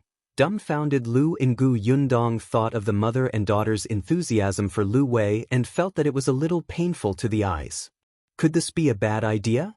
She shook her head and turned to enter. As soon as she entered, she heard a commotion coming from the courtyard.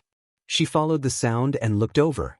She saw Yunshu, Yunke, the Zheng siblings, and Nyo Dan standing in front of the horse shed with a small handful of hay in their hands. Lu Wei's manservant, Liu An, stood at the side and made a fuss as he spoke. You can't feed it too much. It won't be able to eat. Hey, Kiki, how many handfuls have you taken? Gu Yunke opened her round eyes and made a 3 gesture with her hand. I've only taken the second one. It's very hungry. Don't talk nonsense. If one didn't eat for the entire night, the next day my stomach gurgles. Liu An vomited blood. You're a human, it's a horse. So, you're bullying it? Gu Yunke was furious.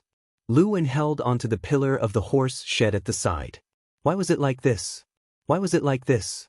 He only saw the little girl eating a piece of fragrant oil pancake in her hand and was a little greedy.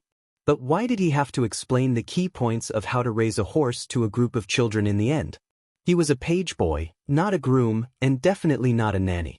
Gu Yundong wanted to laugh, especially after Gu Yunke said that. The other children all looked at Liu An accusingly. Nyo Don's words were even more shocking. I heard that those rich families don't treat horses as humans. You also said that they were horses. Of course, they couldn't be seen as humans. It's different for our family. They treat cows very well and give them all the delicious food. Nyo Don's family had a cow that his father and grandfather treasured. The children nodded and felt that it made sense. Liu An was at a loss for words. How could he prove his love for horses? Gu Yundong coughed lightly and walked forward with a smile. Gu Yunke was still holding the dry grass in her hand. She waved it and ran over. Eldest sister, Liu An bullied our horse. Liu An was speechless. Was she not even going to call him brother now? He was inferior to a horse. Gu Yundong took the hay from her hand and put it aside. She said in a low voice, Liu An is right.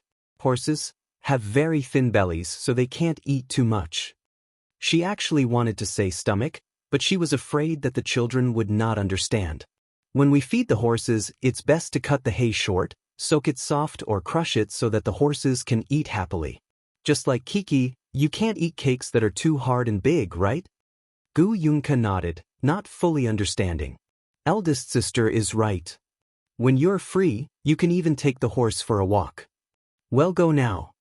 Yunshu also threw away the hay. Eldest sister had said that the horse could not eat too much. Eldest sister was right. Gu Yundong turned to look at Liu An. Thank you. Liu An's eyes widened. He really wasn't a nanny. However, when he thought of what his young master had said before he left, he resigned himself to his fate and left with the children. Then the other children in the village followed. That night, Shao Qingyuan and Lu Wei didn't return. Madame Fang and her daughter waited at the foot of the mountain for a long time. In the end, they could only go home regretfully. However, the next day, the two of them persevered to the foot of the mountain again. This time, they knew how to cover up. They took the basket and pretended to pick wild vegetables. Gu Yundong was still unaware of their actions. When he woke up the next day, it was already a little late. The Dong family had already gone out. She walked slowly to the courtyard. She did not expect to see Gu Yunshu sitting alone in front of the horse shed with his chin on his hand, mumbling something.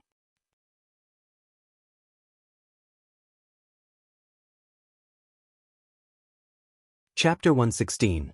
Going to town. Gu Yundong was a little surprised and slowly walked behind him. The little thing sighed. Wind chaser, I can't take you out for a walk today. Brother Liu An said that he has something to do in the county city. The Zhou brothers and sisters have gone to the fields. Dan also went to school. Mother went to the river to wash clothes. I can't hold you alone, so I can only talk to you here. Wind Chaser was the name they gave the horse yesterday. At that time, Liu An gave them a bunch of names for the horse, but it was too complicated for the children to understand.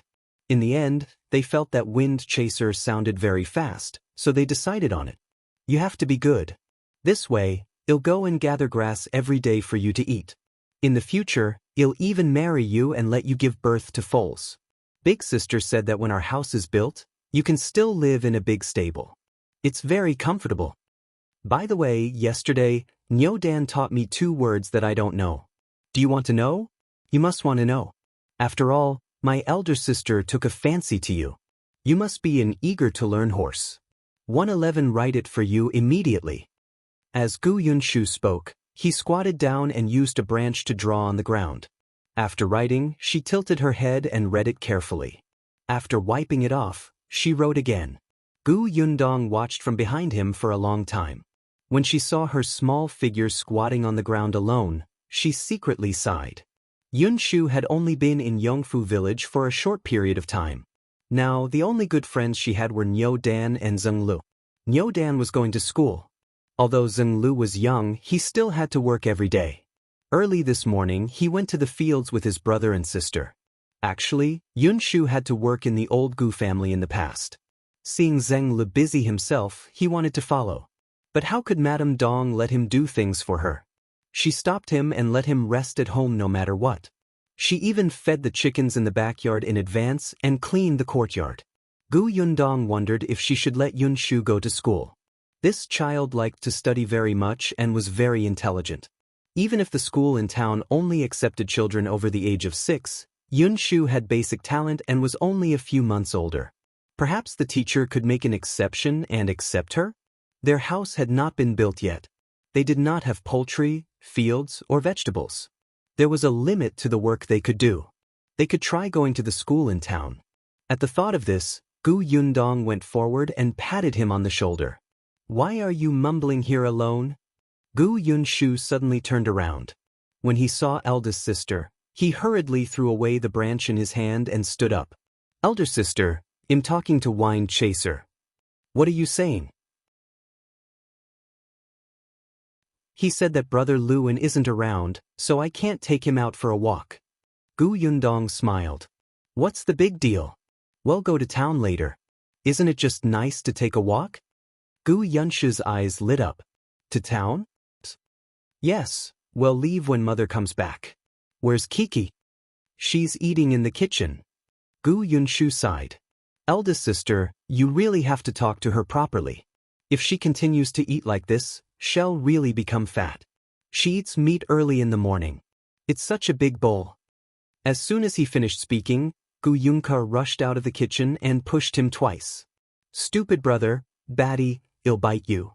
Yundong picked her up and shook her. Yes, the young lady was a little heavier than before, but it was not that serious.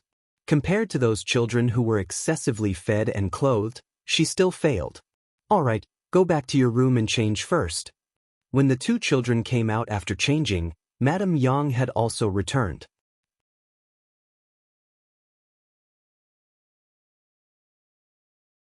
Chapter 117. 2 schools. After following Madame Dong to the river a few times, Madame Yang could go alone now. This was at the foot of the mountain. The laundry place was a little far from the other women in the village, so she would not meet many people. Madame Yang was also at ease. After drying her clothes, Madame Yang immediately went to change her clothes happily. The family set up the carriage.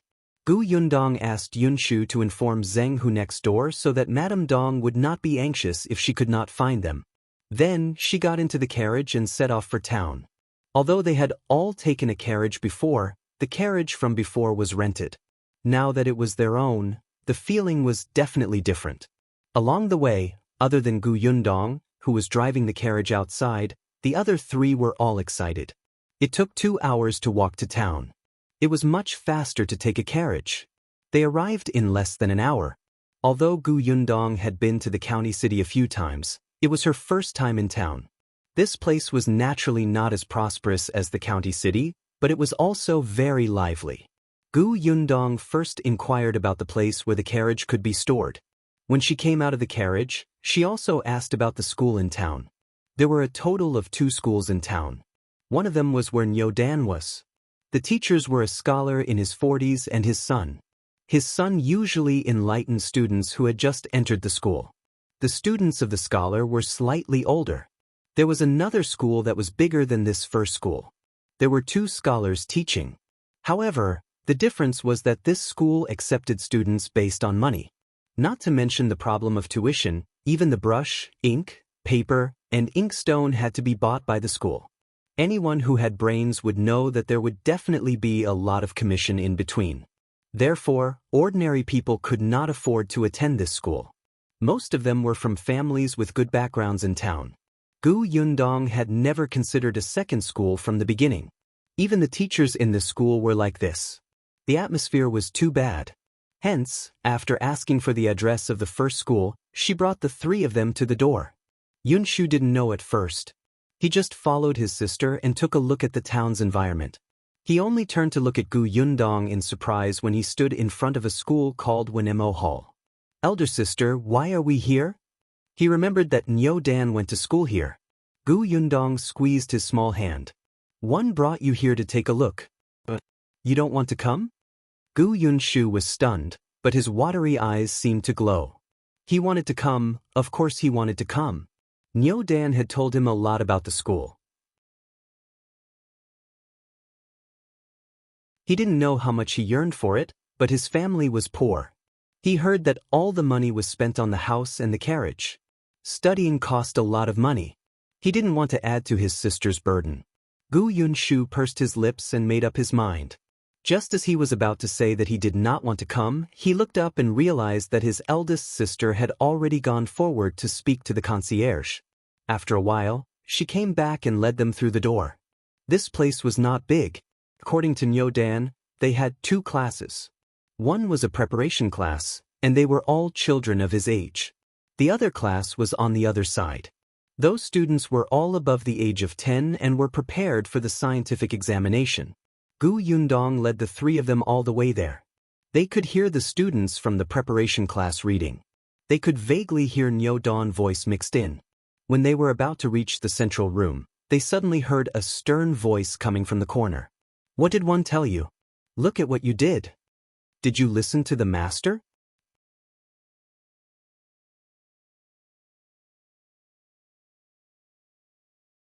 Chapter 118. Teacher Yundong stopped in his tracks. Yunke grabbed her hand nervously. The voice from the corner was still there. At this moment, another thin and childish voice sounded. Teacher, I just want to help my family do some work. My family is in trouble now. Father injured his hand, so the work in the field is slow. One think, what are you thinking? The teacher interrupted him sternly. I told you long ago that we are scholars. The hands of scholars hold pens and write. Look at how rough your hands are now. If you use your hands to flip through books, you can cut the pages. Gu Yundong frowned. What was this guy saying? However, the master seemed to get angrier as he spoke. If your family is in trouble, won't other families be in trouble? If you lack money, you can borrow it from the master. Why are you going to the fields? If you want to help your family, you can go and copy books. Will the master stop you? The student lowered his voice even more. There are too many students copying books in town. My handwriting isn't good. The price given by the bookstore owner is too low. What's the reason for your poor handwriting? It's because you took your hands, which should have been holding a pen, to pick up a hoe. You're a scholar. A scholar should do his job. Have you completed the homework I set up every day? You still have the mood to go to the fields. It seems that you've read too little. Master, all right. I don't want to hear it from you. This matter will only happen once. There won't be a next time. Study hard and don't worry about anything else. You're very talented in studying. I believe that you'll definitely be able to pass the Tongsheng exam next year. All right, go back. The student did not say anything else and walked out with his head lowered. He did not seem to be in a good mood. The teacher also came out. When he saw Gu Yundong and his family, he was slightly stunned. Then, his expression turned ugly.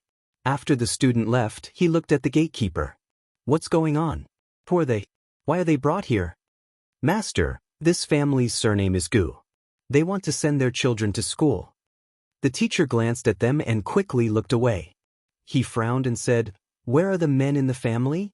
Didn't one tell you long ago that if there are women coming over, they will be brought to the madam's place? You ignored my words. If word gets out that this woman and I are alone in the same room, won't my reputation be ruined? Gu Yundong was speechless. She did not know if she should say anything. The gatekeeper hurriedly explained, This Miss Gu is the only one in the Gu family who can make decisions. Her father is not around. Madam left early in the morning, so I brought her in. The children of the Gu family know how to read, so old master can teach them. Since when is it your turn to tell old master what to do? So what if they know how to read? Even if they know how to read, you can't bring them to old master. Madam isn't here today, so let them come another day. With that, the teacher flicked his sleeves and turned to leave. He did not even speak to Gu Yundong and the others. The corners of Gu Yundong's mouth twitched violently. The gatekeeper was also depressed. He had only brought them in after receiving a few copper coins. He did not expect the old master to reprimand him. The smile on his face immediately disappeared. He said to the few of them in a low mood, You heard it too. Let's go. Come back another day. One told you long ago that the women are all entertained by the madam. Gu Yundong exhaled slowly. She held Gu Young's hand and left. Madam Yang and Gu Yunshu hurriedly followed. Unexpectedly, as soon as they walked out of the door, two women came up to them. One of them looked a little familiar.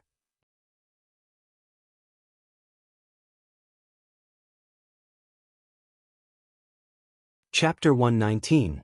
Not here. Gu Yundong took a few more glances at the woman and remembered. Wasn't this the in-law she had seen at Madame Fang's house? It seemed like her surname was Wu. According to Madame Fang, the family that was engaged to Qingyuan was indeed from town. Gu Yundong did not like Madame Fang and had an average impression of Auntie Wu. Hence, even if she recognized her, she pretended not to know her and walked past the two of them. Unexpectedly, the gatekeeper suddenly said, Miss Gu, this is our madam. He pointed at another woman beside Auntie Wu and said, You can tell madam about your brother going to school first. Gu Yundong smiled. There's no need. We still have something to do, so we'll leave first. She nodded at the teacher's wife and led the family out of Wenemo Hall. The lady was stunned and asked the concierge, What's going on? The concierge explained their intentions. Madame frowned and did not say anything. However, just as he turned to leave, she saw Madame Wu looking at Gu Yundong's back thoughtfully. She could not help but ask curiously, "Why? Do you know him?" Madame Wu came back to her senses and said with a smile, "I've met her once. She fled here a while ago and settled down in Yongfu village.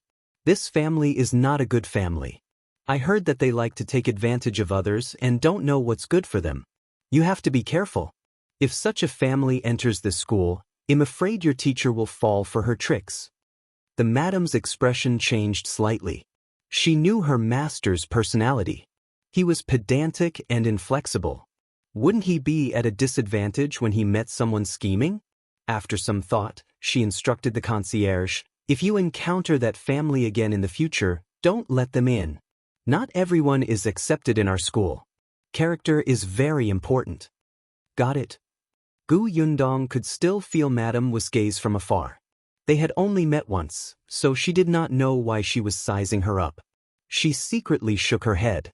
When she saw Gu Yunshu lowering his head and looking depressed, she could not help but reach out and rub his head.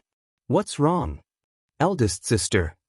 Gu Yunshu pursed his lips and looked up at her again and again. After a while, he seemed to have made up his mind. "One don't want to go to school anymore."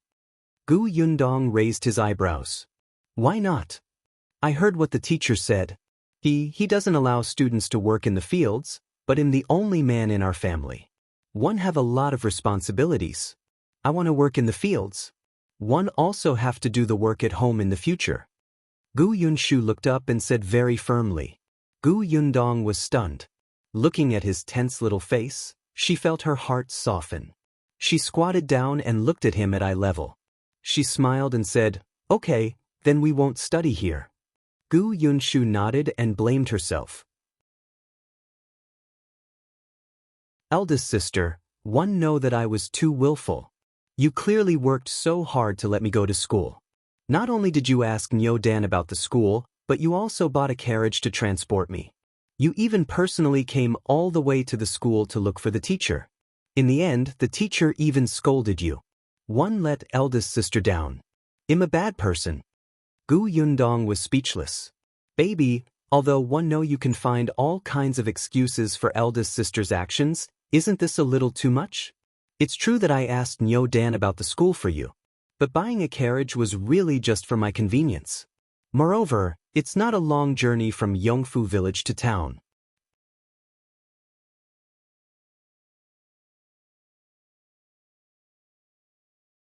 Chapter 120. Too disappointed Gu Yundong did not know whether to laugh or cry. "Yunshu, eldest sister approves of you not attending this school not because you are too willful, but because eldest sister feels that this teacher is too pedantic and completely contradicts eldest sister's views." Gu Yunshu tilted his head. "Huh. In the past, father said that one has to pass many examinations to become a preparation scholar, an elementary scholar, a high scholar, and an honorable scholar. Every time they take an examination, they have to stay in a narrow shed for a day or even a few days. In such an environment, not to mention a weak scholar, even a strong man might not be able to last. Look at that teacher. Isn't he so fair and thin that he looks like he would collapse at the slightest breeze? His thoughts are simply misleading. The imperial court even sets up a field leave every May to encourage students to go home and cut wheat. Why is it that in the eyes of that teacher, field work is something that students shouldn't do?" She even suspected that the teacher was still a scholar because he was not feeling well in the examination hall. Moreover, the expression on the master's face when he was with a woman was as if she had tainted his innocence. It was simply blinding. Did he think that he was in high demand? She did not think that the teacher was a bad person. From what he said, if the student's family was in trouble, he would help. It was just that she did not agree with the teacher's views. It was better to find a suitable teacher. Gu Yunshu felt that what eldest sister said made sense. So that teacher is wrong. Gu Yundong pinched his face. "Let's not think about Mo Hall. Let's go to another school." Gu Yunshu was about to leave when he heard this and immediately stopped in his tracks. "But didn't you say that the school fees are very expensive?" "This is all hearsay. Eldest sister thinks that it's impossible to judge a school without taking a look personally. For example, when Mo Hall. Previously, she had heard the village chief brag about it. It was good in every aspect. Now that she saw the teacher, she felt that rumors were indeed terrifying. Gu Yunshu nodded and followed her obediently. But the result was not satisfactory. Gu Yundong had just spoken a few words with the concierge when the other party asked for a tael of silver first. Later on, they happened to see a teacher who came out. His disdainful expression made people want to hit him. When the teacher saw that they were dressed averagely, he even asked the gatekeeper to chase them away. She would not come to such a lousy school even if it was free. Gu Yundong tried her best to restrain herself from beating him up and left with the three of them. Gu Yunshu sighed faintly and slowly shook his head. I'm simply too disappointed in them. Gu Yundong, who had been holding his breath, was amused by his words. You're so worried at such a young age. It's not like there are only those teachers in this world. If there's no one in town, let's go to the county city. Why are you disappointed? To the county? Yes. Gu Yundong's first choice was the town because it was close and convenient for transportation. Gu Yunshu was young, so it was not a problem for him to be enlightened in the town. He could also go to the county when he was a little older. From the looks of it, she should know more about the schools in the county. Gu Yunshu was extremely distressed. The tuition fees in the county must be very expensive. Both of them were deep in thought. After taking a few steps, they realized that there seemed to be two people missing behind them. Where were her mother and sister?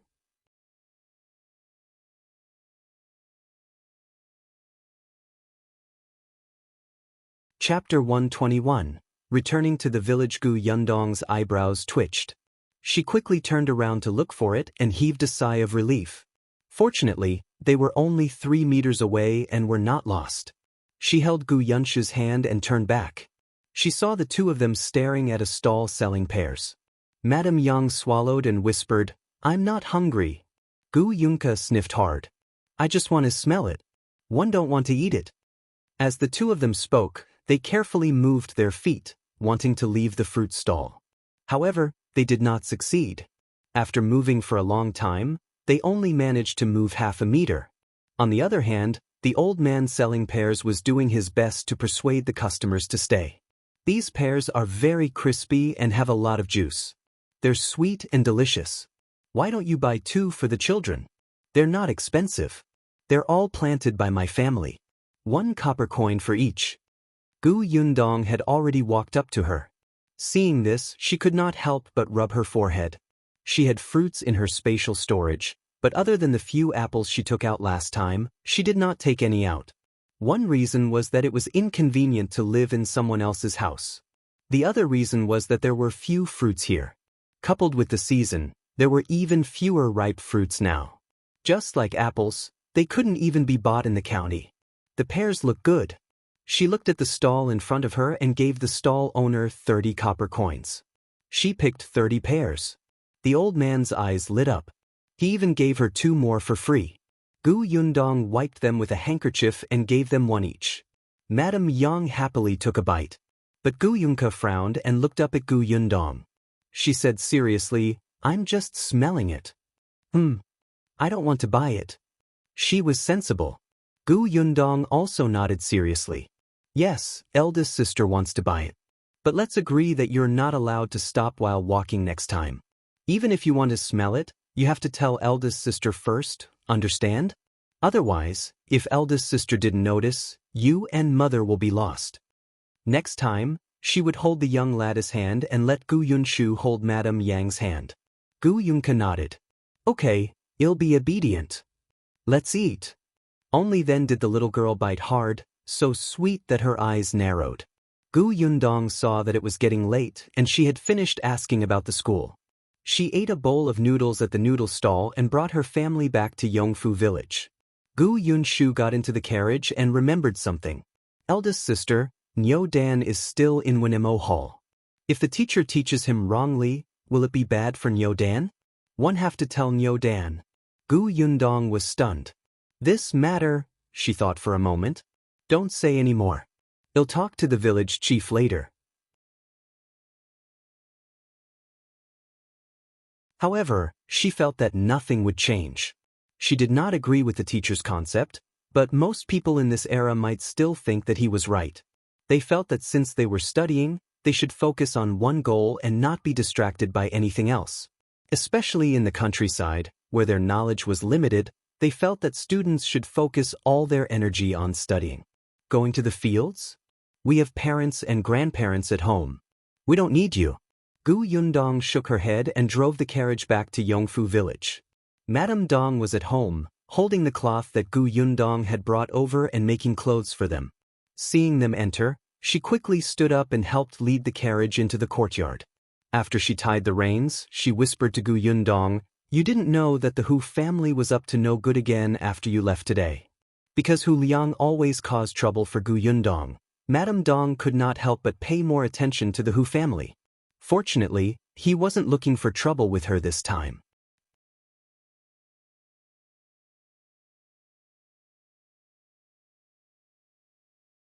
Chapter 122, Books in the Space. Gu Yundong took out the pears and asked as she walked to the kitchen, "What happened to the Hu family?" This morning, Hu Liang woke up and shouted. Later, for some reason, he suddenly said that Zhuangzi had also been to the county city. Moreover, Hu Liang had a fight with Zhuangzi before he was knocked out. Dong Xiulan sighed. Jin Yuexiang went to Zhuangzi's house and insisted that Zhuangzi had harmed Hu Liang and wanted him to compensate. The corners of Gu Yundong's mouth twitched. The Hu family must be crazy to want to extort money from everyone. They said that Zhuangzi knocked Hu Liang unconscious. Where was the evidence? They opened their mouths and bit him. How could Zhuangzi's family be willing? Zhuangzi rushed up to hit the Hu brothers at that time. If Zhuangzi's sister, Lan Huaner, hadn't cleverly gone to look for the village chief, who knows what would have happened? Gu Yundong sympathized with the village chief. Then what happened next? The village chief was also angry. There's no end to their nonsense. He told the Hu family not to cause trouble. It was the Peng family who broke Hu Liang's leg. If you have the ability, go to the Peng family. If you continue to accuse others, you'll chase the Hu family out of the village. The Hu family was shocked and returned home dejectedly. However, this time, the Hu family and Zhuangzi's family had completely fallen out. Dong Xiulan didn't know what the others were thinking, but she felt that this was good. Hu Liang's leg was broken, so let's see if he still dared to do bad things everywhere. Without him taking the lead, Zhuangzi and the other two also knew their place. Gu Yundong treated the Hu family's matter as a joke. She went into the kitchen, washed a few pears, cut them, and asked Dong Xiulan to bring them out for everyone to eat. Then, she carried the remaining pears into her room. She asked them not to disturb her and sat on the edge of the bed. She calmed down and began to search her spatial storage. Gu Yundong vaguely remembered that there were a few books in her spatial storage about planting fruit trees. During the apocalypse, everyone was focused on collecting supplies for food and clothing. Books were thrown aside and ignored. It was the same for Gu Yundong back then. As long as she had food and clothes, she could not care about anything else. Later on, when she was hiding in a small bookstore to avoid zombies, a teammate beside her sighed and said, "If one day, the apocalypse really ends, but these books are destroyed, won't a lot of knowledge be cut off?" As soon as he finished speaking, the zombies came in. In a moment of desperation, Gu Yundong only had time to scoop up the pile of books beside her into her space. Because of her teammates' words, Gu Yundong no longer only collected food and clothes. Occasionally, she would collect things that were not often used. After that, in order to survive, Gu Yundong did not carefully read these books. When she saw the old man selling pears today, Gu Yundong suddenly had the idea of planting fruit trees. There were not many types of fruits here. The prices were not low but ridiculously high. For example, the apples she had seen in the prefectural city. Moreover, fruits were not easy to preserve. The pears she bought today had actually been plucked from the tree for some time. Some of its skin was a little wrinkled. However, she had a spatial storage. Time stopped inside. Even if she kept the fruits for a year or two, they would still be fresh. When it was not easy to sell the fruits in the county city, She could sell them to the prefectural city and further away. Even if she couldn't sell them, she could still make easy-to-storage food like jam and dried fruits. Coincidentally, she knew how to do all of this. To her, the most difficult part was actually the first step, planting fruit trees.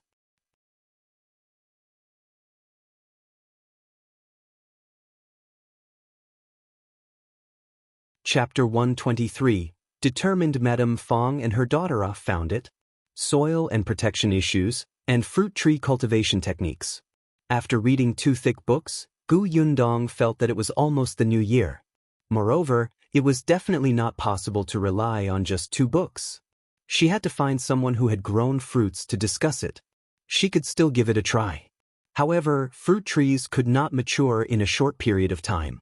It was quite short for them to bear fruits in a year. Before that, she could only go elsewhere to buy seasonal fruits. Gu Yundong put the book back into her spatial storage. This time, she specially found a corner so that it would be easier to look for fruits again. Then, she picked up the bag of pears again and left. She had to test something and see if there was a market. However, when she went out, she realized that it was already very late. Dong Xiulan was already cooking dinner in the kitchen. She paused. One guess will have to wait until tomorrow. Gu Yundong decided to prepare the things first. She found 2 pieces of bamboo in the courtyard and started to peel them with a knife. It did not take long for it to be cut into more than 10 small wooden sticks. Gu Yunshu saw it and hurriedly ran over to ask, "Eldest sister, why are you cutting the wooden sticks?" "You'll know tomorrow." Not only did Gu Yundong cut the wooden sticks, but she also dug out many molds of various shapes. This time, even Gu Yunke and the Zheng siblings were extremely curious. They gathered around her and watched seriously. When Gu Yundong was done, she realized that there was a circle of children around her, including Madame Yang. She laughed and put the things away. "What are you all doing? Auntie is busy in the kitchen. Aren't you going to help?" The children instantly dispersed. After dinner, the sky turned dark. Shao Qingyuan and Lu Wei still hadn't returned. Lu An had returned from the county city, but he looked listless and uncomfortable. Gu Yundong guessed that he might have been scolded. Madame Fang and her daughter picked wild vegetables for another day and returned empty-handed. Gu Yundong wanted to laugh, but she had clearly underestimated the stubbornness of the mother and daughter. The next morning, when she went out to the homestead to look at the house that was being built, she saw them at the foot of the mountain again. Gu Yundong was speechless. "Did the 2 of you pluck all the wild vegetables at the foot of the mountain?" Feng Danning was beside her, looking energetic. "At this rate, we'll be able to set up the beam soon. When you're free, go to 6th grandfather's place and ask him to pick a good day for you." The start date of construction was chosen by 6th Master. He was considered the most senior elder in Yongfu village now. Gu Yundong nodded as he walked into the house. "Can one dig a well in this house? After you told me 2 days ago, one got someone to take a look. The front yard won't do. But there's a spring in the backyard that can be dug out. Shall one show you?" "Okay." Feng Danning brought her to the backyard. There was a place surrounded by wooden planks, probably to market. "This is it." Gu Yundong looked at the location. It was actually not very good. However, it was better to have a spring than nothing. There was no need to specially get water from the well. It was much more convenient to cook and wash clothes. After looking at the house, Gu Yundong returned to the Zheng family. There was no one in the courtyard, so the children followed Lu An to walk the horses. Madame Dong was brewing medicine in the kitchen. When she saw her return, she carried the medicine jar to the next room to see Zheng Hu. Gu Yundong thought of the things she had prepared yesterday and immediately ran to his room. She took out the pears and wooden sticks and went straight to the kitchen. She washed a few pears, peeled them, and cut them into pieces. Then she used gauze to squeeze out the juice.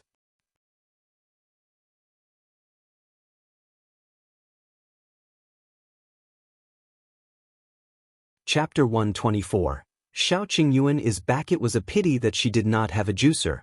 Otherwise, she would not be so tired. After squeezing the pears dry and filtering them twice until there was no residue left, she placed them aside as a backup. Then she started a fire and took out rock sugar and malt sugar. Add pear juice and rock sugar to the pot. Boil it and add a certain amount of malt sugar. The temperature had to be very high. Gu Yundong's forehead was already drenched in sweat.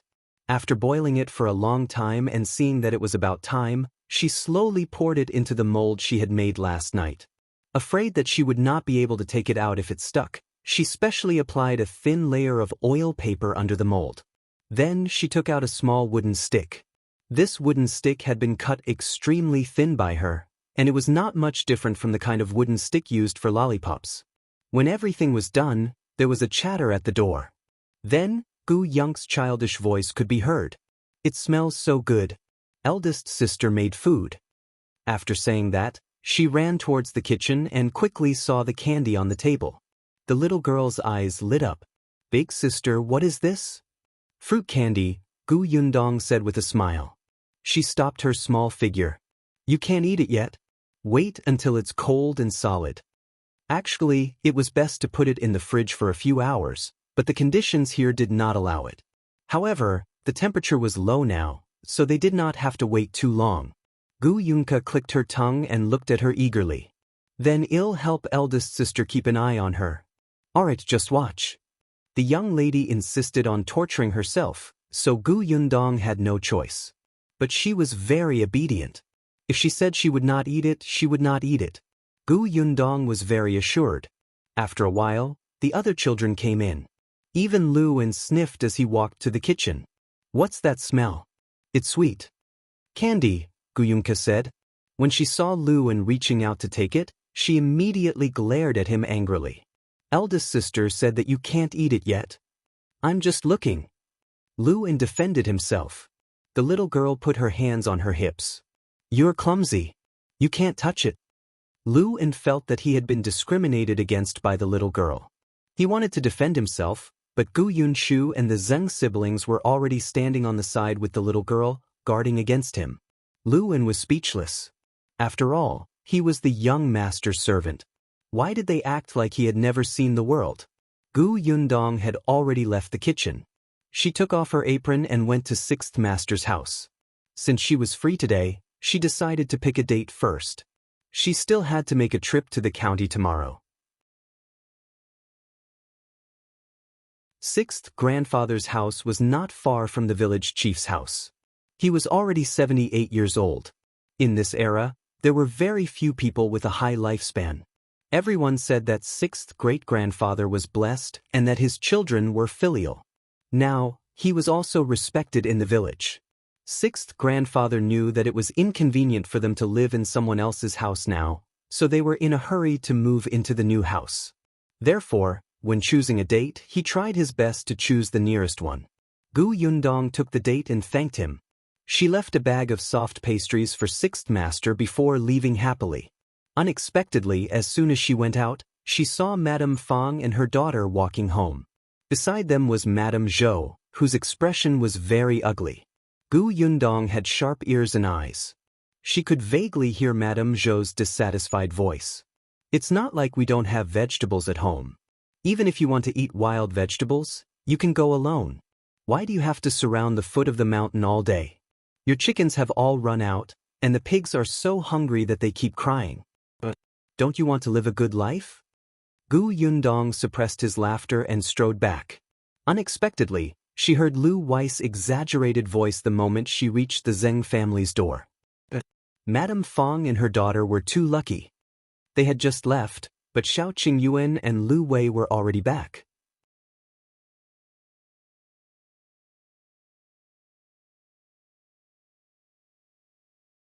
Chapter 125. Inquiring about something, Gu Yundong could not help but quicken his pace. The Zheng family's door opened, revealing Madame Dong's anxious expression. "Yundong, you're back? What happened?" Madame Dong sighed. "Qingyuan was injured. They'll bring him some medicine." "Injured?" Gu Yundong turned around and followed Madame Dong into Shao Qingyuan's house.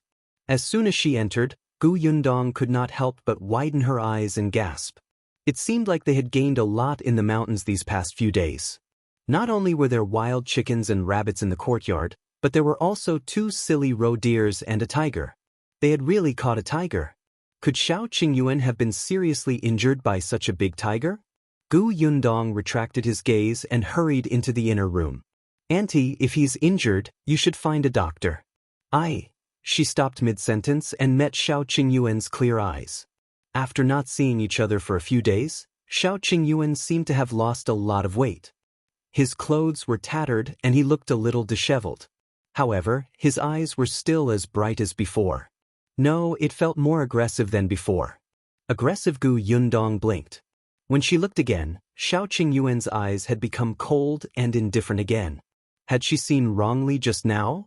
Before she had time to think about it, Lu Wei's chattering voice had already sounded. I also asked him to see a doctor. I know Dr. Zhou from the county city's Onren clinic.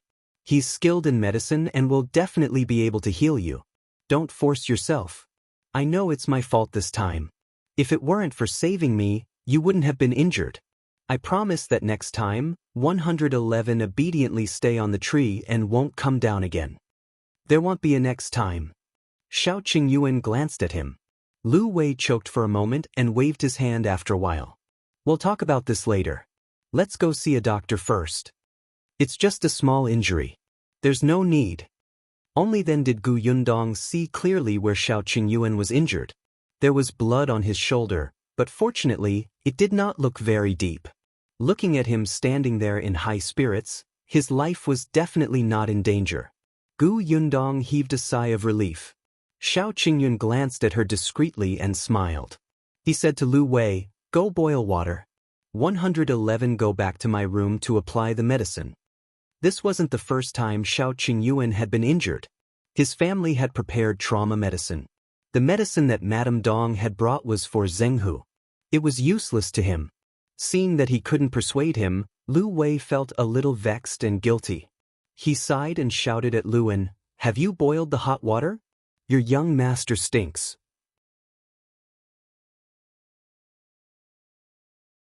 Gu Yundong had wanted to walk to his side and ask about the situation when they entered the mountain, but she immediately took a step back when she heard this.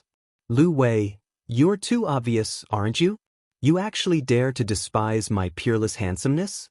He snorted and deliberately walked towards Gu Yundong. Gu Yundong picked up a stick and pointed it at him. Stop. Talk from this distance. Lu Wei was so angry that his nose was crooked. Fortunately, Lu An ran over at this moment to let him take a shower. Seeing this, Gu Yundong returned to the Zheng family with Dong Xiulan. When they were done packing, Gu Yundong came over. Shao Qingyuan was still wearing the same tattered coat. Gu Yundong frowned. He and Lu Wei were both eating porridge while Lu An was preparing the horse. It seemed like they would be leaving soon. Gu Yundong immediately sat at the side and asked Lu Wei, "One want to ask you something."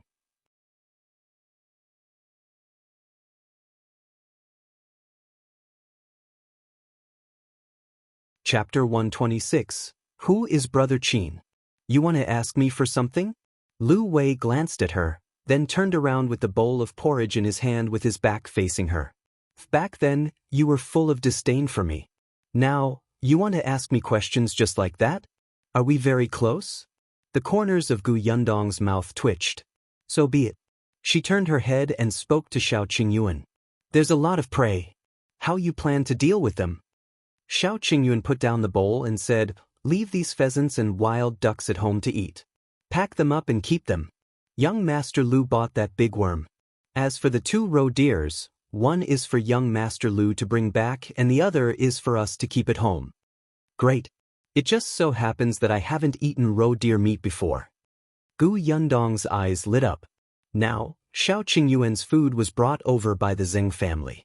When he said that he keep the meat at home to eat, he actually meant that he would stay at the Zheng family's house and eat together. However, before he could finish speaking, Lu Wei suddenly turned around and almost threw out the porridge in his hand. "No, you have to give me both the roe deers. I specially followed you into the mountains to hunt for that roe deer. I prepared that for Brother Qin." Gu Yundong was still talking to Shao Qingyuan. "How much money did you sell the tiger for? Let me tell you, this thing is full of treasures and is very valuable. It's not cheap to sell. Don't be cheated by young Master Lu." Shao Qingyuan smiled and nodded. This tiger skin is incomplete. There are several wounds on its body, and its fur color is not very pure. The price is a little low. The tiger bone and whip were sold according to the purchase price of the pharmacy.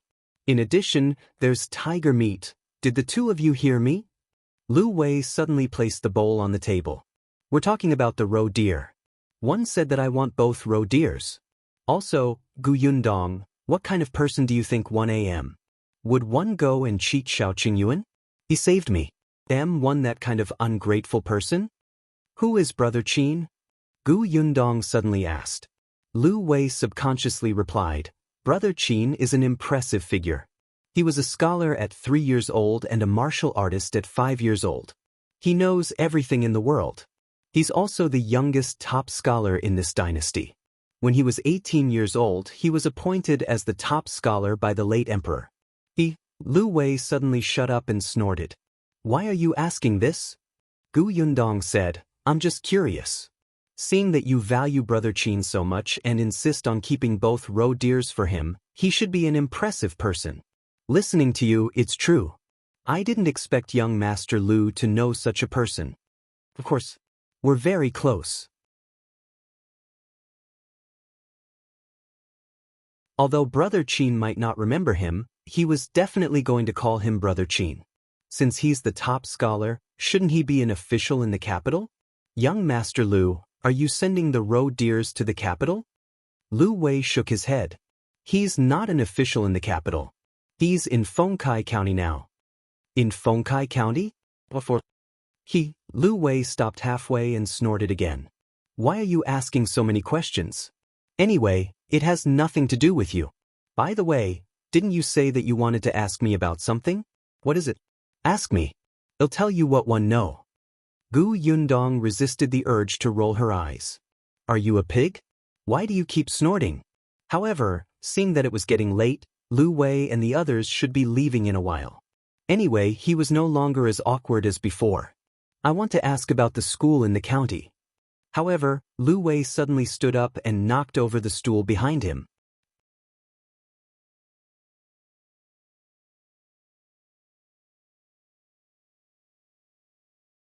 Chapter 127. School is settled. Gu Yundong was shocked by him. She looked up and saw his furious expression. One was wondering why you kept asking me about Brother Qin. It turns out that you're waiting here. You also want your brother to enter Brother Qin's school, right? Gu Yundong was dumbfounded at first, but then her eyes lit up. So this Brother Qin opened a school in Fengkai County. Wait a minute, Lu Wei just said that he was the top scholar, right? From the way he addressed him, that guy didn't sound very old. Gu Yundong looked at Lu Wei with a smile. Don't be agitated, don't be agitated. Sit down and calm down. Tell me about Brother Qin's school. Lu Wei was stunned. He looked at her for a long time and suddenly realized that he had confessed. He was instantly annoyed. He looked at Gu Yundong accusingly. I don't know what you're talking about. Hey, are you looking for a fight again? Shao Qingyuan had already finished his porridge and could hear their conversation clearly. He wiped his mouth and said to Gu Yundong, leave the 2 roe deers at home to eat. It's easy to keep them in this weather. See if you can figure out how to make more dishes with the deer meat. Lu Wei almost fainted from anger. He turned to look at Shao Qingyuan angrily. The latter turned sideways and aimed his injured shoulder at him. Lu Wei immediately became listless.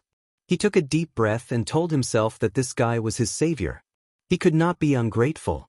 After slowly calming down for a while, he said, forget it, forget it. It's not a secret anyway. Everyone in the county knows. Only people in remote places like you don't know anything. Gu Yundong raised his eyebrows. Go ahead. Brother Qin's original name was Qin Wenjing. After he became the top scholar at the age of 18, he became an official in the Hanlin Academy in the capital. He was young and energetic, and he was also smart. He was full of ambition and wanted to make a contribution to the country and the people. But the late emperor, Lu Wei, paused. There was no need to elaborate. Everyone knew. The late emperor was muddle-headed and tyrannical. It was not easy for you to achieve results. Many loyal officials were depressed and even beheaded. In the beginning, Qin Wenjing was also suppressed everywhere. Fortunately, his position was not high and he did not have any backing or real power. In the eyes of those in high positions, he was not a threat. Although someone like him could easily become a pawn for others to use, Qin Wenjing still had a brain. He had safely dodged several dangerous situations. It was also because of this that he no longer charged forward. After that, for some reason, Qin Wenjing suddenly resigned from his post and traveled far and wide with his wife. In the end, they stopped at Fengkai County.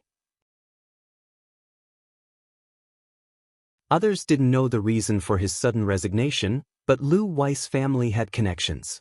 It was said that Qin Wenjing had met the crown prince, who was now the new emperor, before he resigned. No one knew what they had discussed. Liu Wei lowered his voice.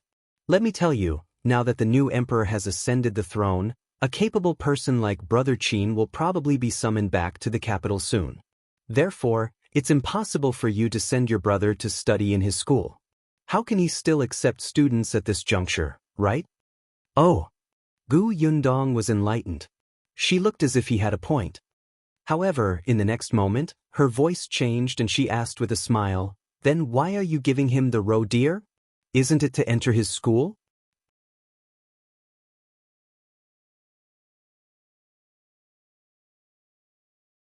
Chapter 128.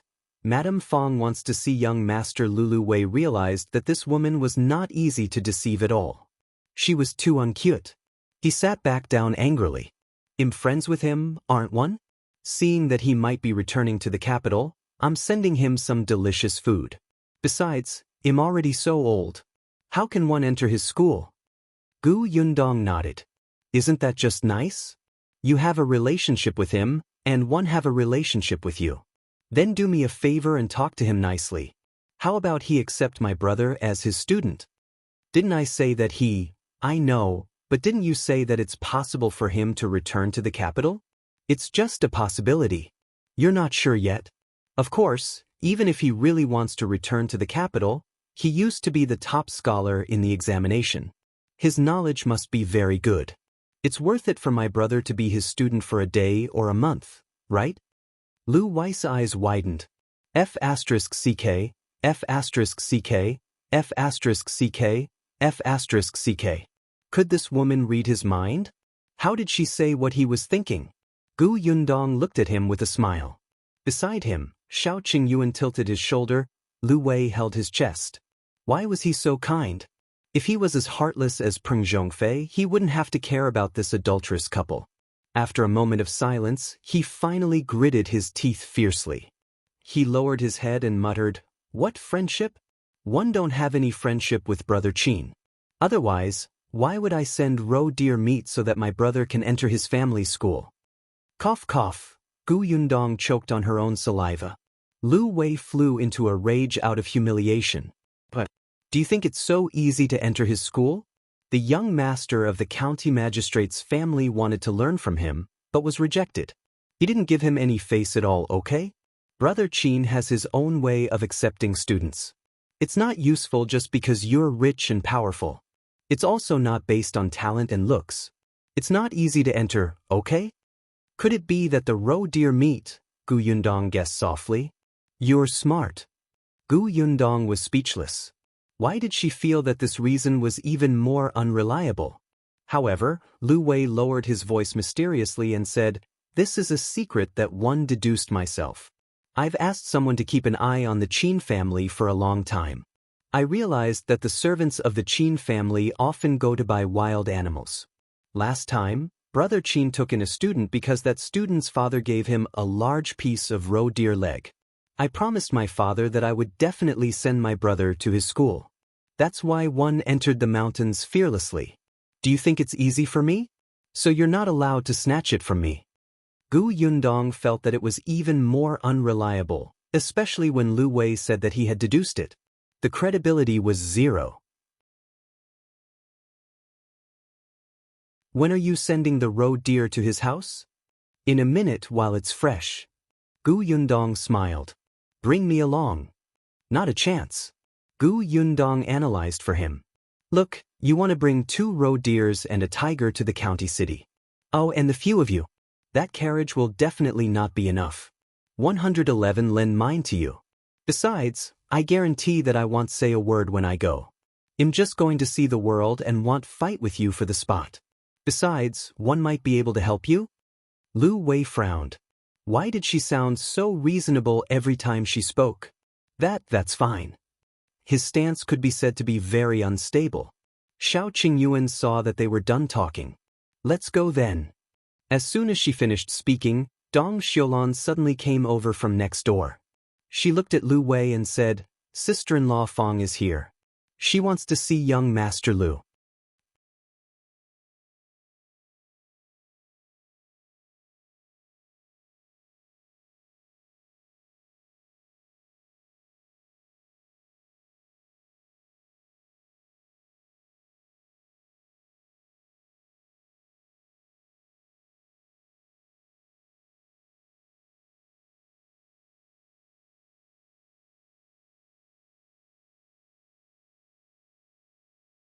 They didn't care at all, and couldn't help but roar angrily. The argument between the two immediately attracted the attention of the other zombies. Soon, a large number of zombies rushed over from all directions. Clearly, they were attracted by these four people. After seeing the current situation, Zhou Ritian and his sister looked at the current situation in despair. If there were only a few zombies coming at them, they would have the confidence to think of a way to escape, but the zombies' numbers were already too terrifying. The current number was no longer that simple. It was no longer a question of whether they could escape, but a question of whether they could keep their corpses intact. Sister, it looks like this is the end of us. It looks like we have no way of leaving this place, Zhou Ritian said helplessly. Although he said that there was no way, his eyes were filled with unwillingness. Although Sister Zhou Ritian did not say anything, a very sad expression appeared on her face. She had not expected that they would encounter such a thing when they were clearly about to leave this place. It seemed that this was their fate. Alright, we're all going to die here next. What a pity. I've never touched a girl's hand in my life, Zhou Ritian said with some distress. Now, he felt that he was really regretful. However, at this moment he suddenly saw Chu Xiu walking in. It indeed made him feel a little strange. Hey brother, why aren't you afraid at all? Could it be that you've already ignored life and death? At that moment he was a little puzzled. This was because Chu Xiu did not look like someone who was facing death at all. Instead, he looked like he was on an outing. It's very simple because these zombies are not a problem for me, Chu Xiu replied very calmly. Brother, your mental fortitude is really good. You can actually make such a cold joke at this time, Zhou Ritian said speechlessly. He did not expect Chu Xiu to be so good at making cold jokes. Now, he felt that there was indeed something wrong with Chu Xiu's brain. Since he could still say such words at a time like this, he only felt that it was a little ridiculous. Looking at the huge number of zombies rushing towards them, Zhou Ritian suddenly wanted to smoke a cigarette. This was because the scene in front of him was very similar to the scenes in movies. The male lead was facing a large group of zombies as he smoked calmly and bravely faced this group of zombies.